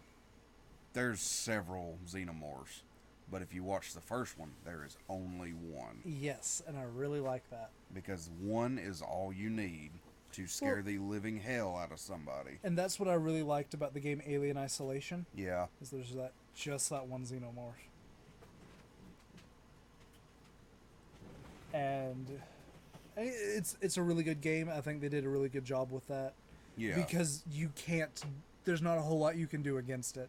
You No, can just make it go away. That's all you can do. Yeah, I mean, just that's what. Again, that goes back to the whole thing about hopelessness. Yeah, exactly. Because it's like I mean, you're fighting something that you've never seen before, nobody's ever encountered. You have no chance at all of killing it, and it's just like you have to beat every single bit of the odds to actually survive. yes. And that is xenomorphs just are one so of the resilient. that is just one of the most fulfilling things that I think you can actually represent in media is just that overwhelming feeling of relief. Yes. I mean, the same thing with video games. The scene where Captain Dallas is in the vent still gives me such a powerful sense of dread just waiting for the xenomorph. I know. Ah, man. Because that was the first time we ever saw a xenomorph in Yes. full fashion, and it was way more brutal than what came after. Have you heard the story about how they got the guy to play the xenomorph? They went down to like a local community college, I think it was, and they found a guy that was from, I want to say Nigeria, but that might be wrong. Mm-hmm. I don't remember where. But I know he was super tall, and they picked him because he was tall and lanky, and they made the suit for him and everything. And Yeah, it's like you look at the original xenomorph from Alien, and then you look at the ones that came after in like 2, Yeah. 3, and all them, and they were just so neutered. One thing that I think mean, is just really like- funny as well is in the original Alien, when you see the what's it called, the giant thing that's in like the chair, whatever. Can't think of its name right now. You know what I'm talking about, though. Giant thing in the chair. The giant like alien corpse. Oh yeah, It's on the tip of my tongue. yeah, What they're called, but you know what I'm talking about. yeah. When they filmed that scene, they used kids in spacesuits. Like it was like one of the some of the production crew, like their kids. And I think that's kind of funny. But one of the kids ended up like almost passing out and like succumbing to heat stroke on set. Well, I mean, the best scene in that movie is whenever the chest buster just oh yeah. flies out because they had no idea that was going to happen. Okay. This just shows Ridley Scott actually just told him, he's like, you're gonna do the thing, and then the thing will emerge. That's all he told him. He did not tell them how it was gonna merge. He didn't tell them what special effects they were using or what it would look like. So with that scene, when you're watching it, that is genuine fright and terror. Yes. So Loves the sounds the original xenomorph makes. In the original Alien, it sounds more like a machine than an organic yes, being. Yeah, and that's just going back to the genius of the original Alien movie. yeah. But he said that about the chest burster, and this just shows our train of thought. It made me think about the spoof scene in Spaceballs. And now we're gonna go and we're gonna be on Mel Brooks for a minute. Oh man. All right, Mel Brooks. Here we go. Some of the best, The best. the best spoof movies of. Well, that's hard to say because there was such a We good had section. this discussion the other day though. Yeah. You've got spoof movies and then you've got Mel Brooks movies. Yes. They are in a category of their own. Yes. Because nobody does it like he does. Like, let's just start off with Spaceballs because that's where we were. Parody of Star Wars to begin with, and then it's got Rick Moranis, John Candy. Yep. I mean, it's sir, we've been combing the desert all morning. love the You find comb anything? the desert. I repeat, Nope. comb the desert. What about you guys? We ain't found Oh, shit. shit. All right. I love that movie. And there's so many like older like pop culture jokes in it as well, which is Yeah. funny. One of my favorite like gags is when he's in the bathroom and it's each square on the toilet paper says Spaceballs the toilet paper. That, or like it's at the very beginning, and it's where he's calling. And he's like barf, and he just throws his hands up and he says always while I'm eating, and I don't know why I think that's so funny. That and then the Jammed. Yeah. We've been jammed. My name's Barf. Half man, half dog. I'm my own best friend. I lost the. What was that? I lost the beeps, I lost the sweeps, and I lost the creeps. That's not always lost. Oh man, Mel Brooks movies Okay. are so great. All right, because he's in it, Police Squad. Well, are we really just gonna ignore Young Frankenstein? Well, no, we jumped real quick, but yeah, let's go back to Mel Brooks. I mean, because we skipped over Robin Hood Men in Tights as well, Yes. which is a parody of Robin Hood, Prince of Thieves, Yeah. which is a hilarious movie. One of my favorite scenes is when the castle gets repossessed. Every And single Blinken- scene with Dark Helmet is so fucking Yes. good. Yes. At work, I don't know how many times I've just ripped off my face mask, and I'll just be like, "Oh, I can't breathe in this thing," and stuff like that. And I've called the coffee machine Mr. Radar a handful of times. Yeah. Like stuff like that. I make so many movie jokes at work, but nobody gets them unless Except you're me. there. Yeah. Yeah. There was another one I said the other day that was gold. It might have been something from. Oh, I said something about double secret probation. Animal House is another one of my favorite movies of all time. Yes. Animal House. Such a good movie. You meet Animal House. What? I believe you meet Animal House. Just Hold up, that's going on the list. okay. Yep. And it's just gonna be, I believe you mean Danimal House. I don't think the mic picked it up, but That's a so member great. of our team off camera just said, "I think you mean Danimal House." Rick Moranis is a national treasure, and he must be protected at all costs. Yes, I agree. 100% agree.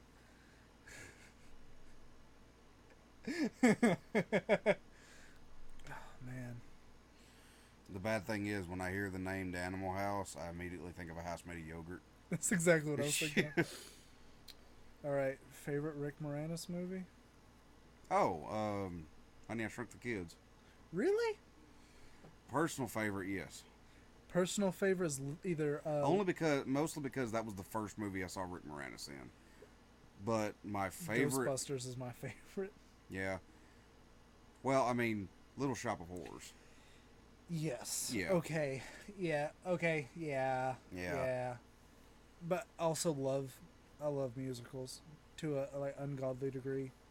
Yeah, I can get behind some of them, but Like I love Sound of Music, love it. I watched it once. Good enough for me. My favorite personal favorite musical is Rocky Horror Picture Show. So good. Yeah, I love Rocky Horror. Um, The soundtrack on that is still just one of the best ever. you look like you were about to say something over there. Got me scared for a second. He was in the Flintstones movie too. Oh, I forgot he was in the Flintstones movie. Yeah. Favorite Grimace movie is Little Shop of Horrors, 100%. Yeah. Yep. Okay. Yeah. Yep. Oh, he looks like plant food to me. Man, I want to watch movies now. That's one thing we might do is a watch along. Yeah, I mean, we can do that on Discord. Yeah, at some point we might get that set up after we get everything figured out a little bit more with the whole situation with this. Oh yeah, I'm so 'Cause- down for that. I mean, Yeah. just kill her. Yeah, but that'll be the thing is we'd pick what movie. We'd probably do a vote of some sort from a list Yeah. of movies to start off with. Thinking of more musicals. I mean, Tenacious D and the Pick of Destiny. Would you consider that a musical, or would you consider that like a music biopic? It's not a music biopic. It's either a It's either a music or an operatic. How dare you not Or, consider Jack Black's performance in Tenacious D a music biopic? Because technically Tenacious D existed before the movie was out. yes, So, but but it's in the same vein as This Is Spinal Tap. that is a good point. But that is still considered a music biopic. You got me there. Because, I mean, I guess, but it's also a musical. Because the demand for it was so high afterwards that it just like it became a music biopic because Spinal Tap wasn't really a band until Yes. after that movie came out. Which still hilarious. Why you got the? What's hey, that thing go right ahead. there? What's that thing right there on the amp? It's a sticker I put with 11 on it. Why do you want it to crank up to 11 so it can be louder? That's just I butchered that whole quote, but I mean just the gist of it. Oh yeah. I'd say the effects for Audrey II are some of the best effects in cinema history, no doubt. Yes. Thank you for joining us. It's been great. This discussion. Very, yes.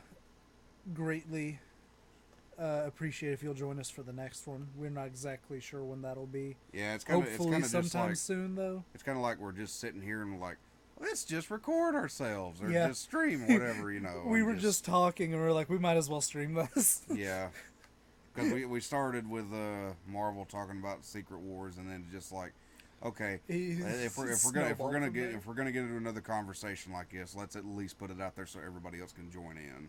You know? Yeah. Let's see. Musicals. Or no. Wait. La La Would Land. Tenacious D be a rock opera?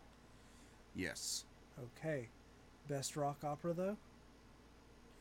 Rocky Horror Picture Show. Nope. Jesus Christ Superstar. Either that or Joseph in the Technicolor Dreamcoat.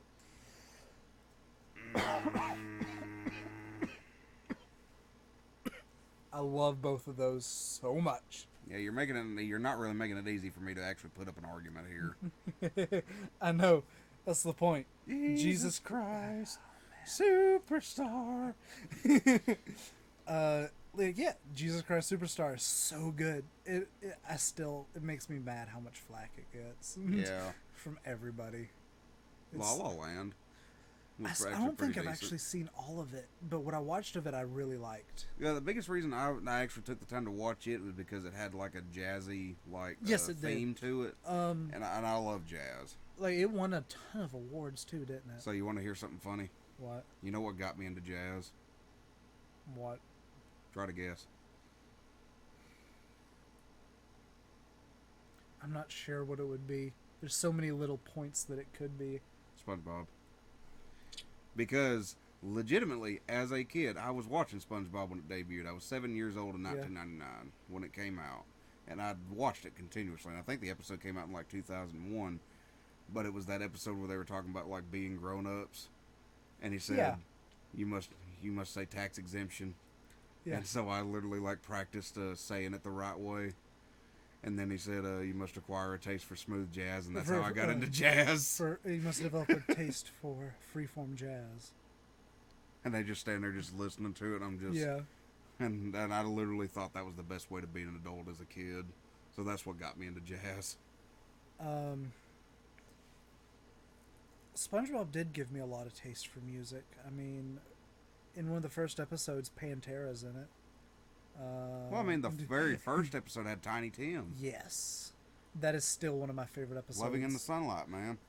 Such a classic. I mean, like, classic SpongeBob just had some good music to it. Oh, yeah. I mean... Dude, Sweet Victory. Oh, yeah. You know we got that, technically got that during the Super Bowl, right? Not how we wanted. Not how we wanted, but I was happy with it. Mm. Because it was a trailer for Paramount Plus, and Paramount has so much, like, media that they have, and they did Sweet Victory for it, and it made me so happy. Oh yeah, Paramount Plus, the new Twilight Zone. I still Yes. haven't watched all of it, but what I've watched of it is so good. Yes, we need to finish We that need to first finish it. season. We're close. I'm I think telling we're either you. on the last episode or next to last I'm episode. telling you, that finale to the first season was so great because Yes. because it was a callback to the original series. And the narrator surprised me. Jordan Peele. Yes. Yeah, hard to believe. Hard to believe that man was started out in comedy. I know. Like, that got me whenever I saw that. I know, right? And then you actually sat down and watched it, and it's like, Yeah. ah. Because I heard the voice, and I was like, that voice kind of sounds familiar. It's and I one- saw who it was, and I was like, no shit. It's one of those things where like that man had no right to do it that Exactly. well. Exactly. He's a comedy guy. He had no right to be that good at being Yes. the host of Twilight Zone. And still, even after watching the first couple of episodes and everything, I've been watching them in black and white, and every time I see the intro in black and white, it gives me chills. Yes. With his I narration. tried to tell you. Dude. I tried to man. tell you watching it in black and white was so much better. Oh. Because they made it with the intention to watch it in black and Yes. black and The white. lighting is done for black and white and everything. The And intro alone Yes. is just made for black and white because it is so reminiscent of the original. and they shot it perfectly where Yes. it could easily be done. You can it is easy to view in color or black and white. Yes. The only actual episode that I seen that actually had any kind of emphasis on color was an episode called The Blue Scorpion, and Yeah. that was just because that was the name of the gun, and it had a blue scorpion on the pearl handle. Okay. But that was as far as I could tell from what I've seen. That is the only episode that had any kind of emphasis on color, and even then, it did not really matter because you just needed to know the name of it. Yeah. That was good. That was a good. It's good what I've seen of it so far. Yes. Well, you're on episode 7. Something like that. I think the next episode for me to watch is the Blue Scorpion. I think. Actually, we just started the Meteor episode when I had to. Oh yeah, we were part of the way through that one. Yeah. Twilight Zone is just. Oh, in the similar vein, because I think we watched some of both of them at the same time of the original Twilight Zone, and then I think we had watched some X-Files. I think. Yeah. Because it kind of surprised me, like that you liked X-Files like that. Oh, dude, I love X-Files. I grew up on X-Files. Did you ever watch My dad Fringe? never missed an episode. Did you ever watch Fringe? I've seen some of it. I really liked it because it has I'm a similar tone. I'm not real big into crime shows, Yeah. unless it's specific Yeah, ones like it's CSI. It's crime, but it's like Which I got into CSI just because of Grissom. oh, my mom. I feel like my mom would leave my dad for Grissom.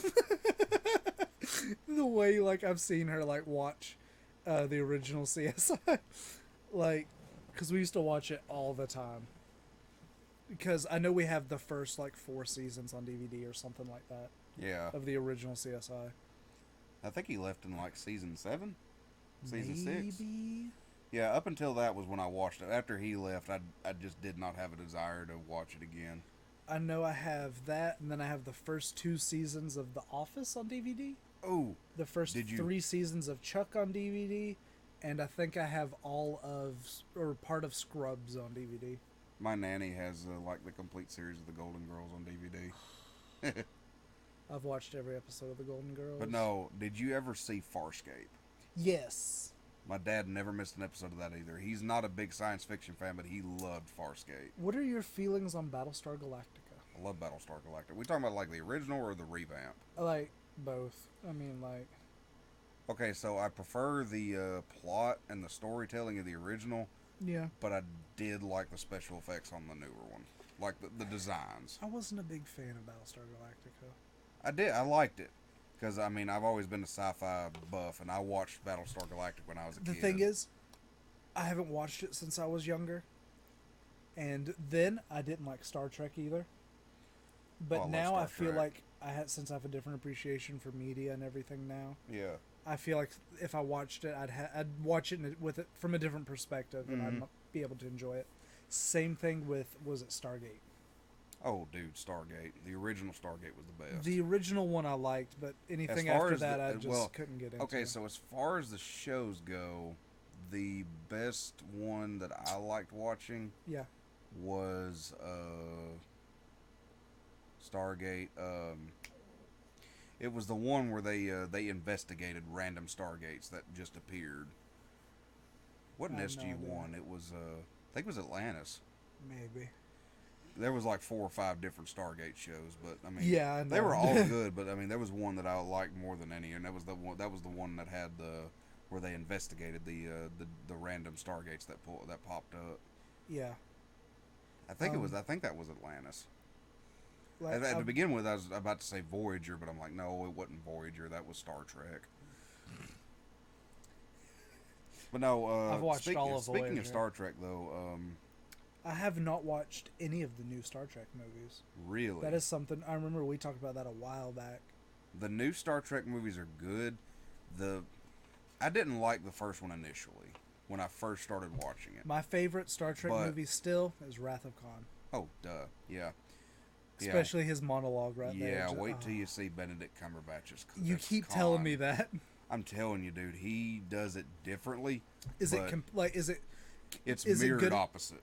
Okay? It's completely different take on it, but it's Benedict Cumberbatch I mean, yeah, being Benedict Cumberbatch because you can really see his just like intellectual like method yeah, in his portrayal of Khan because he's not a maniacal psychopath like the original was. yes, He's a more cold and calculative Khan Yeah. that has a plan. okay.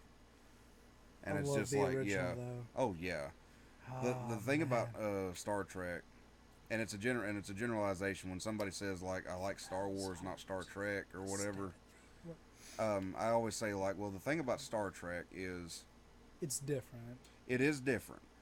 But if I had to actually give a genuine, honest opinion of how I feel about both Star Trek and Star Wars, I do like Star Wars better, but that's only because I'm more partial to fantasy than I am reality. Yes.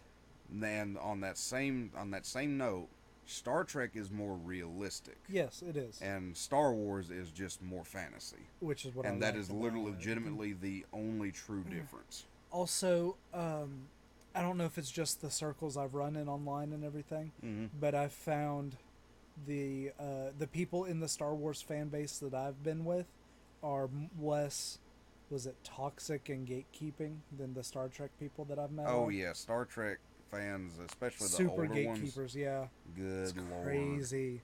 that's why the new one got so much fire because, like I said, when you Yeah. watch the first movie, it is nothing like the original. It's like a complete reimagining. I didn't See, that's didn't what I've like it heard. initially, but when you get to the actual like toward the end of it, it actually has a reveal that makes everything make sense, It's on and I Paramount love it. Plus, isn't it? Yeah, Paramount owns Star Trek. That's what I thought. That's why I was. We'll watch it at some point. That might be one of the first ones we do as a watch thing. Oh, dude, yeah, I As a love watch, like the a first Star watch Trek party. movie. I liked. My favorite though is the second one, which is Star Trek Into Darkness. See, And that's what the I've heard one a that lot has of. Khan. Star Trek Beyond was but it was I don't know. It didn't like I didn't enjoy it as much as I did the second one. I guess because the second one just had a more classic Star Trek feel. I guess is the right way to put it. Okay, yeah. Which, that being said, I cannot think of his name off the top of my head. It's Quentin something. I think his name is Quentin Flint. He plays Spock, and he is an I've heard that was a amazing pretty good Spock. Spock. He almost near holds a candle to Leonard Nimoy. Did I Like tell he you? got he literally got Leonard Nimoy's seal of approval. Did I tell you the Uluru joke? Do you know what Uluru is? I've heard that word. Okay, it's like a rock formation in Australia. Yeah. Somebody said something about it. I was like, oh yeah, isn't that who's dating Spock? Just You something ain't like right. that.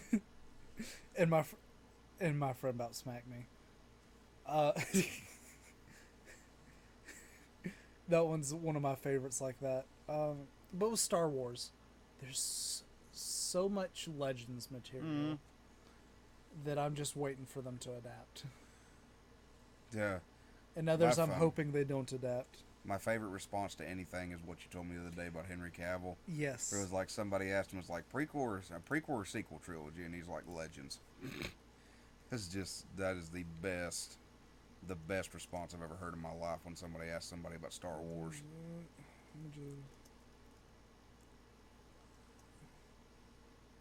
There was. Ooh, I hope so. It might have been in this one. In this thing. In this. Henry Cavill in talks with Jon Favreau for joining Star Wars. I actually do hope that is a thing. Hi, I'm Alex. We have an open mic, sir. Yeah. Yeah. Just turn on caption. There you go. Holy crap, that's tiny. I don't know why it's so small.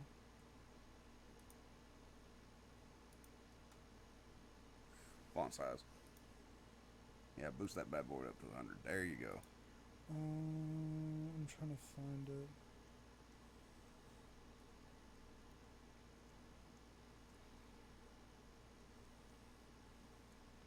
But I remember him asking, and he was like, Legends. "Prequels or sequels?" And he's just like, "Legends." And I love that man for it. It might not have been this Yeah. one. It was. Oh, sorry, I didn't Hello. see your message. Hello. But Bat glittering. dude, some of the best usernames you'll ever see are on Reddit. I mean, that's fair. I'll agree with that. But there's so many different styles of books. You talking for about Star the Wars? Star Wars overall? I'm actually feeling videos here. Or vibes here? Vibes. Oh, awesome. Oh, cool. Somebody enjoys our content. Yeah, for real. Makes me Awesome. feel nice. Yeah. What It was it? makes the really dark and depressing world I live in a little bit brighter when somebody tells me that they like the vibes I give. when you see the bat glittering. Shut up. The You ain't first Star Wars books I read. I'm sorry. Yeah. The first Star Wars books I read. I think the first one I read was it was something weird. I remember that. The first Star Wars book? Yeah, the first Star Wars book I read. Oh, the first one I read was Heir to the Empire. Yeah, I mean, I know it wasn't that. I know that was not long after, though. Mm-hmm. It was something weird. I don't even remember. It wasn't even like one of the main authors for Star Wars. Yeah. It was something like, oh dear Lord, I don't remember. I've read the original Thrawn novels. I'm still reading the second new Thrawn novel, not the Ascendancy, but the one just before that. That's just his kind of vibes he gives off. Yeah, everybody always asks me why I look like I'm just pissed off at everything, and I'm just like, I just don't put much effort into facial expression. We call him the cynical bastard. The way he phrases some stuff and everything, it's just what we call him. He's finally come to accept it. I'm self-aware. Finally. It's the best way to put it. Yeah. But like, yeah, wild. um, And Heir to the out. Empire is so good. Yes, Heir to the Empire trilogy, which was Heir to the Empire, Dark Force Rising, and The Last Command. Yeah. Um, Wonderful books. and then I think the first one I read might have actually been Outbound Flight. But Well, you said not one of the main ones though. I Timothy Zahn know is like Timothy the Zahn Star is Wars the Star writer. Wars Yeah. writer. Oh, we're about to get deep right here. Oh, good God! Please don't go down that rabbit hole. There's so many books in the Legends canon.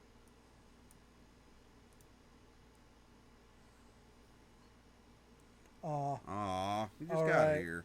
We'll catch you at some point. Yeah. All right, timeline.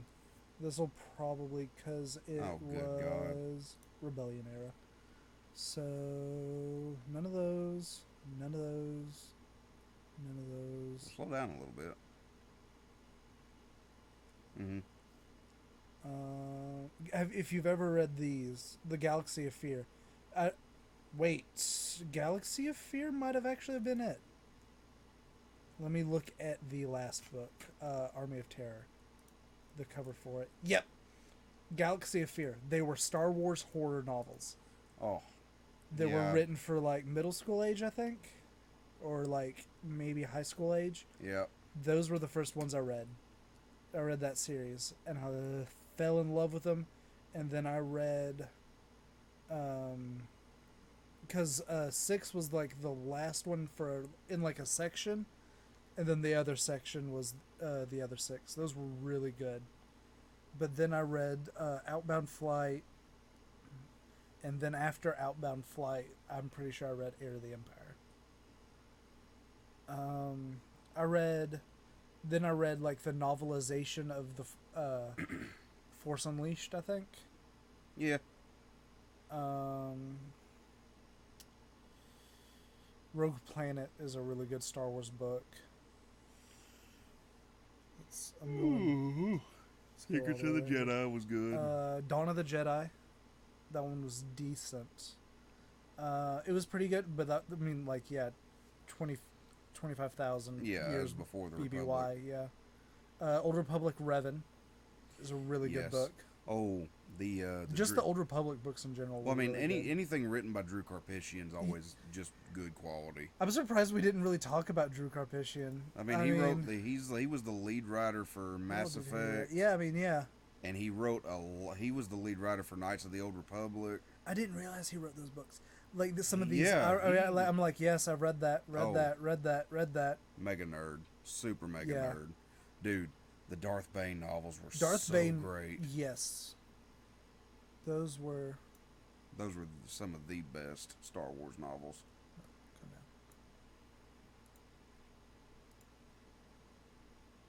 Actually, watch this. Rather than that.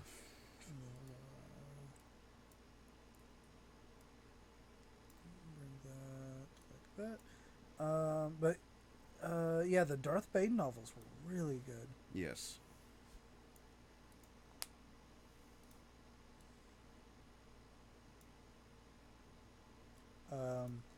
I'm trying to think of other Star Wars books that I've read. This is being difficult below.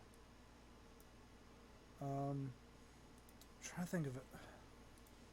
The other ones that I've like. Darth Plagueis. Yes.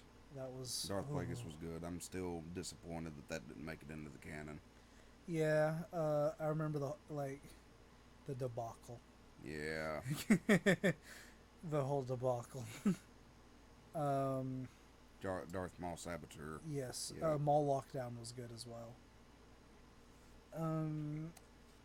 I don't think I read the episode 1 adventures stuff. I'm not exactly. Ow. I don't know a whole lot about that one, but like Cloak of Deception, good. Yep. Shadow Hunter, good. There was a Dark I Disciple. forgot Terry Brooks did the novelization for Phantom Menace. Oh, I love Um, Terry Brooks so much. Another one that I really liked was the Dark Disciple, Dark Disciple was the really one good. that was about why is her name Asajj Ventress? Yes. Yeah, That because one's that one, canon. because yeah, I know it's canon. I mean, it's just like Because that's and what's his name? I can't think of the other guy's name. yeah, But yeah, that one yeah, it was was really like good. because that was just a wonderful way to actually just write off a character like that. Yeah, I greatly appreciate that book. Because you just have a full redemption arc It inside of a is novel. Outbound Flight. I kind of wish Outbound Flight had been canon. Approaching Storm. That was really good because that was setting up for episode 2. Mm-hmm. And then R.A. Salvador, another really good author. Yeah. He wrote I think all of the Forgotten Realms books. If you haven't read those, highly suggest it. There's so many. Boba Fett. I've still got to read Fate of the Jedi. Have you not read Fate of the Jedi? I've read none of them. Out of like 9 books, I haven't read any of them. I'm waiting. Bah. I want to read those from actually like start to finish. All the Clone Wars stuff, like Republic Commandos. I remember Yeah. reading that one. That was one of the first ones. Like that was towards the beginning of this. I'm Star sad Wars. I'm sad that we never actually had a proper novelization of Dark Forces. Yes, Tales from the Empire. And then that other one that they said was like the planned sequel that never actually got made because it had like a game, it had a book, Yeah, and they were gonna make it into a movie. What was the name of that one? Dark Forces, Soldier for the Empire. Dark Forces is good.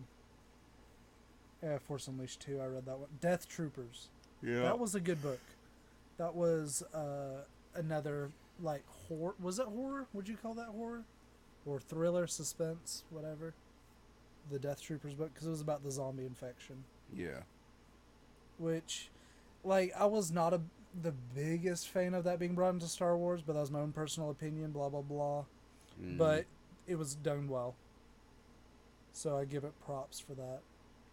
Scoundrels was good. Scoundrels was good. Just, I love Timothy Zahn in general. Allegiance, good. Yeah, like we already talked about Galaxy of Fear. Ooh. What about any of the Splinter of the Mind's Eye. Splinter of the Mind's Eye?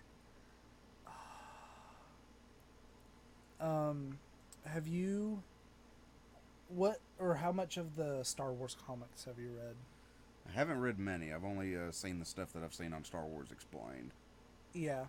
I watched one of those videos and then I read the Vader comics. Between Star Wars Explained and Star Wars Theory, they're my 2 favorite YouTubers to go to for anything Star Wars. Those two, I'll give them both a shout out, and I'll also give a shout out to Eckhart's Ladder. He does a lot of Star Wars stuff, but he does some other stuff as well. Gotcha. But I love his Star Wars content. Survivor's Quest, that's what I was talking about. I can't remember the exact plot of that book.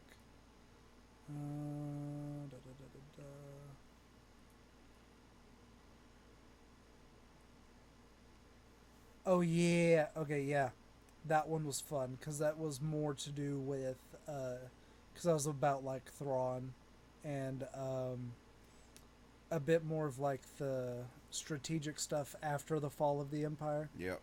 Which was one of the reasons I love Thrawn, because he was a tactical mastermind. I don't even think that's the right word to use because that man was just on another level. Dude, he was playing fifth dimensional chess, and yes. they were over there playing checkers. I mean, like, oh man. But yeah, I do have this book signed. Nice. Timothy Zahn's a real cool guy. Met him in person. I still want to meet Drew Karpyshyn and get him to sign my Mass Effect novels. He's on a list of people I'd love to meet as well. I really do. I'm still kind of mad that he just kind of left after the whole fiasco with 3. Yeah. I feel like if he was writing Andromeda, I felt like Andromeda would have been so much better, and the books would have been immaculate because the books were sadly boring as hell. I've also met Steve Jackson, and for anybody that doesn't know, Steve Jackson was Munchkin, Zombie Dice, and I'm trying to think of his other games. You beat him at Munchkin, didn't you? I beat him at Zombie Dice. Um, but I got a pack of bookmarks that go with Munchkin that are signed by him, that are sealed. And then I've got another one that's been opened that I've used the bookmarks for when I've played Munchkin with other people. And played Munchkin with him, I used some of those bookmarks against him. Um, which I think's funny. Those bookmarks are legal in any game of Munchkin and can be used at any time. Yep. Unless the bookmark says otherwise. Because there's some of them that can only be done, like, in response to specific actions. Oh, when I beat him in in Zombie Dice, he gave me a thing of Cthulhu silly bands. And I've got them at the house somewhere. I think I only have 2 of them left. But he was real cool. He was real fun to play Munchkin with. I also played Werewolf with him. I beat him at Werewolf. Ha! I was great. the last werewolf alive. Now, I think there was 25 of us left at that point when I became the last werewolf alive, and I just blazed through everybody else. It was so easy to pit everybody against each other. Like meeting people like that is just, and especially when they're just super cool people. Who was it? Who was the other one I met? Is on the tip of my tongue. I actually met and played with the guy who made Kaiju Crush. I remember you telling me about that. Yeah. Pierce Anthony. He wrote the Xanth books, plus a handful of other things, but the Xanth books are my favorite that he's written. I've met him. I didn't get anything signed, and it made me sad. But the co-author of the visual guide to Xanth, I cannot think of her name right now. Or The one thing I do regret though is whenever I went to Nashville for that expo, yeah. I actually there was this one. Oh, Jody Lynn Nye. That's her. That's who it was. I've met Jody Lynn Nye, and I have my copy of that signed by her. Jody Lynn Nye's real cool as well. Pierce Anthony's a little eccentric, and he's something else. Like, I'm trying to think about what else she's written. There was a game that they were demoing, and it was a Cthulhu game where you had to actually build up your cult and everything. Yeah. And I was talking because the woman that was presenting it was one of the lead designers, and I was just sitting there talking to her about it, and apparently I was the only person that actually asked this question. I said, "Are there any other elder gods besides Cthulhu involved in this game?" I was literally the only person to ever ask that. Wow. And she literally had to consult the manual for the actual story that was written in just to double check. Because she was just like, all of a sudden she picked up the book, started flipping through it. I'm like, you're the first person to ask that, actually. That's kind of cool. Yeah. And she was actually going to give me the demo copy they were using because that was the only copy they had. But she said if I would have came back later on, which I got caught up with other things, doing business and all that at the expo. If I would have went back, she would have gave me that demo copy of the game that they were showing out. 1632 is another book series that I highly suggest for anybody listening. I think it's a West Virginia town, if I'm remembering correctly. Mm-hmm. It is a collaborative alternate history book series that him and a ton of other authors have written. I've met him and most everybody else that's written for the book series, and I've gone to panels that they've done. I actually went to a panel that he was a part of talking about nuclear weapons, faults and follies. And he was talking about nuclear hand grenades. And is guaranteed to kill 2 people. And it was put in the patent for it that it was guaranteed to kill 2 people. You and the person you're throwing it at. Which I love. Yeah. I met a bunch of people that wrote for that, and it starts rather historical based, but then once you get further into it, I'm trying to think of some of them, like 1637 or Ring of Fire 3, Torch of Freedom, those get further into the future and they get more Abstract. further from reality. Like there's more airships and stuff in those and Yeah. stuff like that. Like there's a cruise liner in the artwork for that one and stuff like that. I mean, such good books. I haven't even read all of them. There's so many books in the series. I wish they'd put out novelizations of Resident Evil. There's 60 plus books. Jesus Christ. Oh yeah, there's a breakdown of because it goes into Holy Roman Empire and stuff as well. Those are the main book. There's 1632 to 1637 with two 1636 books. Those are all good. And there's so many there's a Russian series, Americas and Asia, South Asian, Indian, there's so many subsections of books and they're so good cuz it's all collaborative.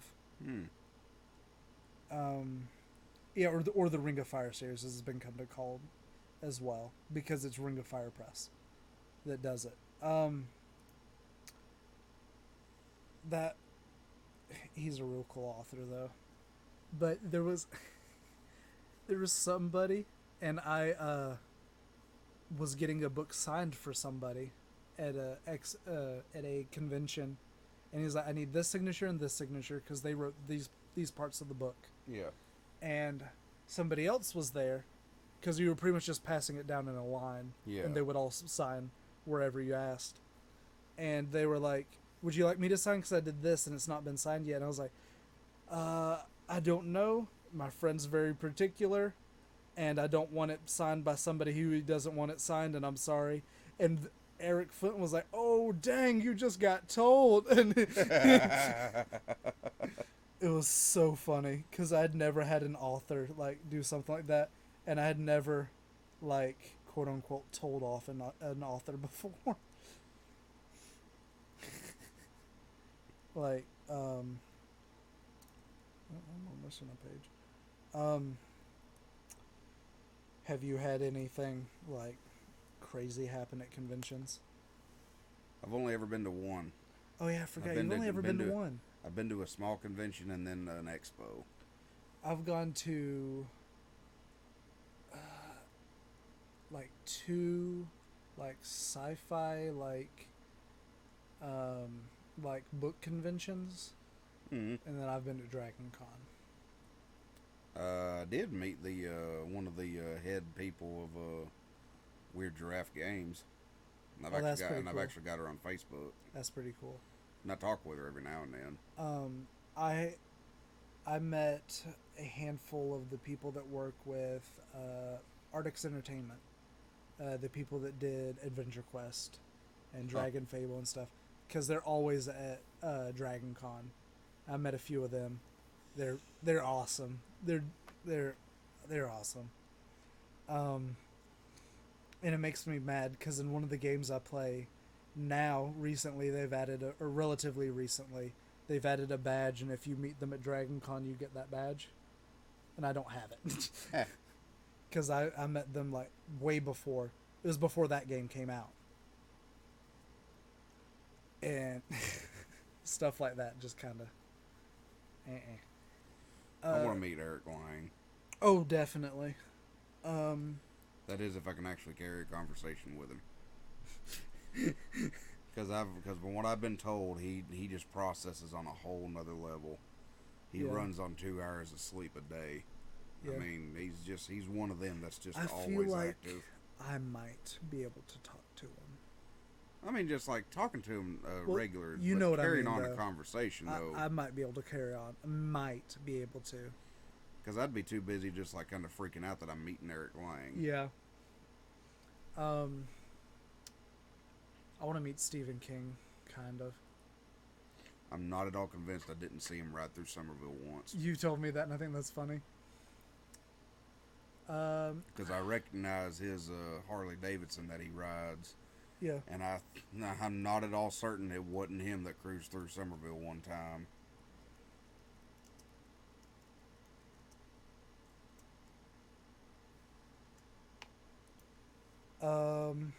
hold on. I need to pull this up because there's somebody that was on this TV show that I have met. Or I think two of them actually. Well, you do know that they had an episode that was in Somerville. Todd Bridges. I've met Todd Bridges. Oh. I don't know. I don't remember what all he's been on, but I met him, and there was somebody else. Yes, I do know there was an episode. Was it Chuck Nice? No. I've met somebody else.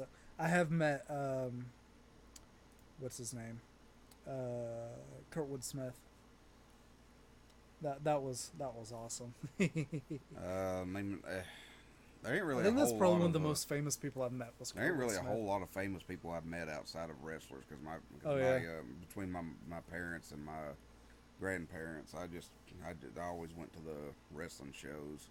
Yeah. Which I've met a lot of famous wrestlers, but I mean that's really about the only actual famous people I've met.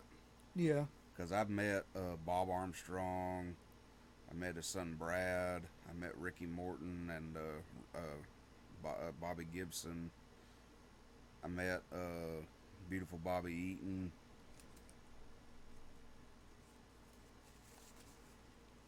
And just various people. Yeah.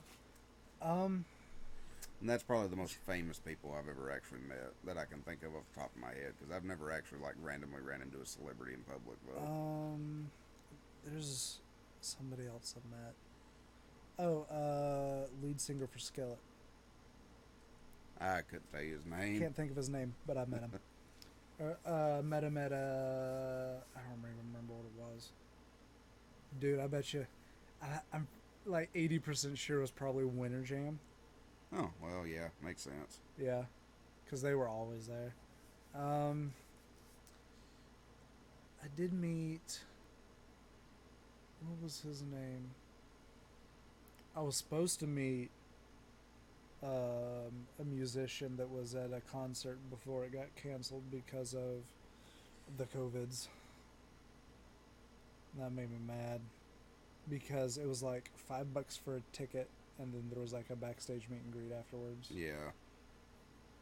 And I like his music. I've been to a few of his name's Creature. He does more like, I'm trying to think of the genre for it. Not Creature. That's the name of his album. Oh. What's his name? I wonder if it'll. I mean, I know it'll show it, but I don't know if it'll show the genre. But I was supposed to go to one of his concerts. Well, it's getting to be almost 3 a.m. Probably a good time to wrap it up. We've been going for over 2 hours. Yeah, we have. Yeah. What's his name? Garden. I was supposed to meet him. I got in. A buddy of mine wanted me to go with him to Atlanta to see Postmodern Jukebox. Yeah. And I'm very disappointed I didn't actually try to go, but yeah, because that would have been cool because they had there was at least 12 of the bands for Postmodern Jukebox was going to be playing. Yeah. Doesn't say what genre. Alternative / indie is what it says. Yeah. But yeah, I think this will be a good spot for us to stop.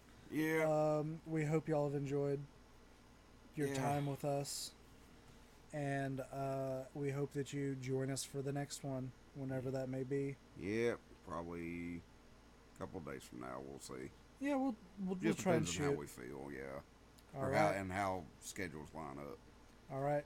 Thank you, everybody, Yeah. and we'll catch y'all later. Peace.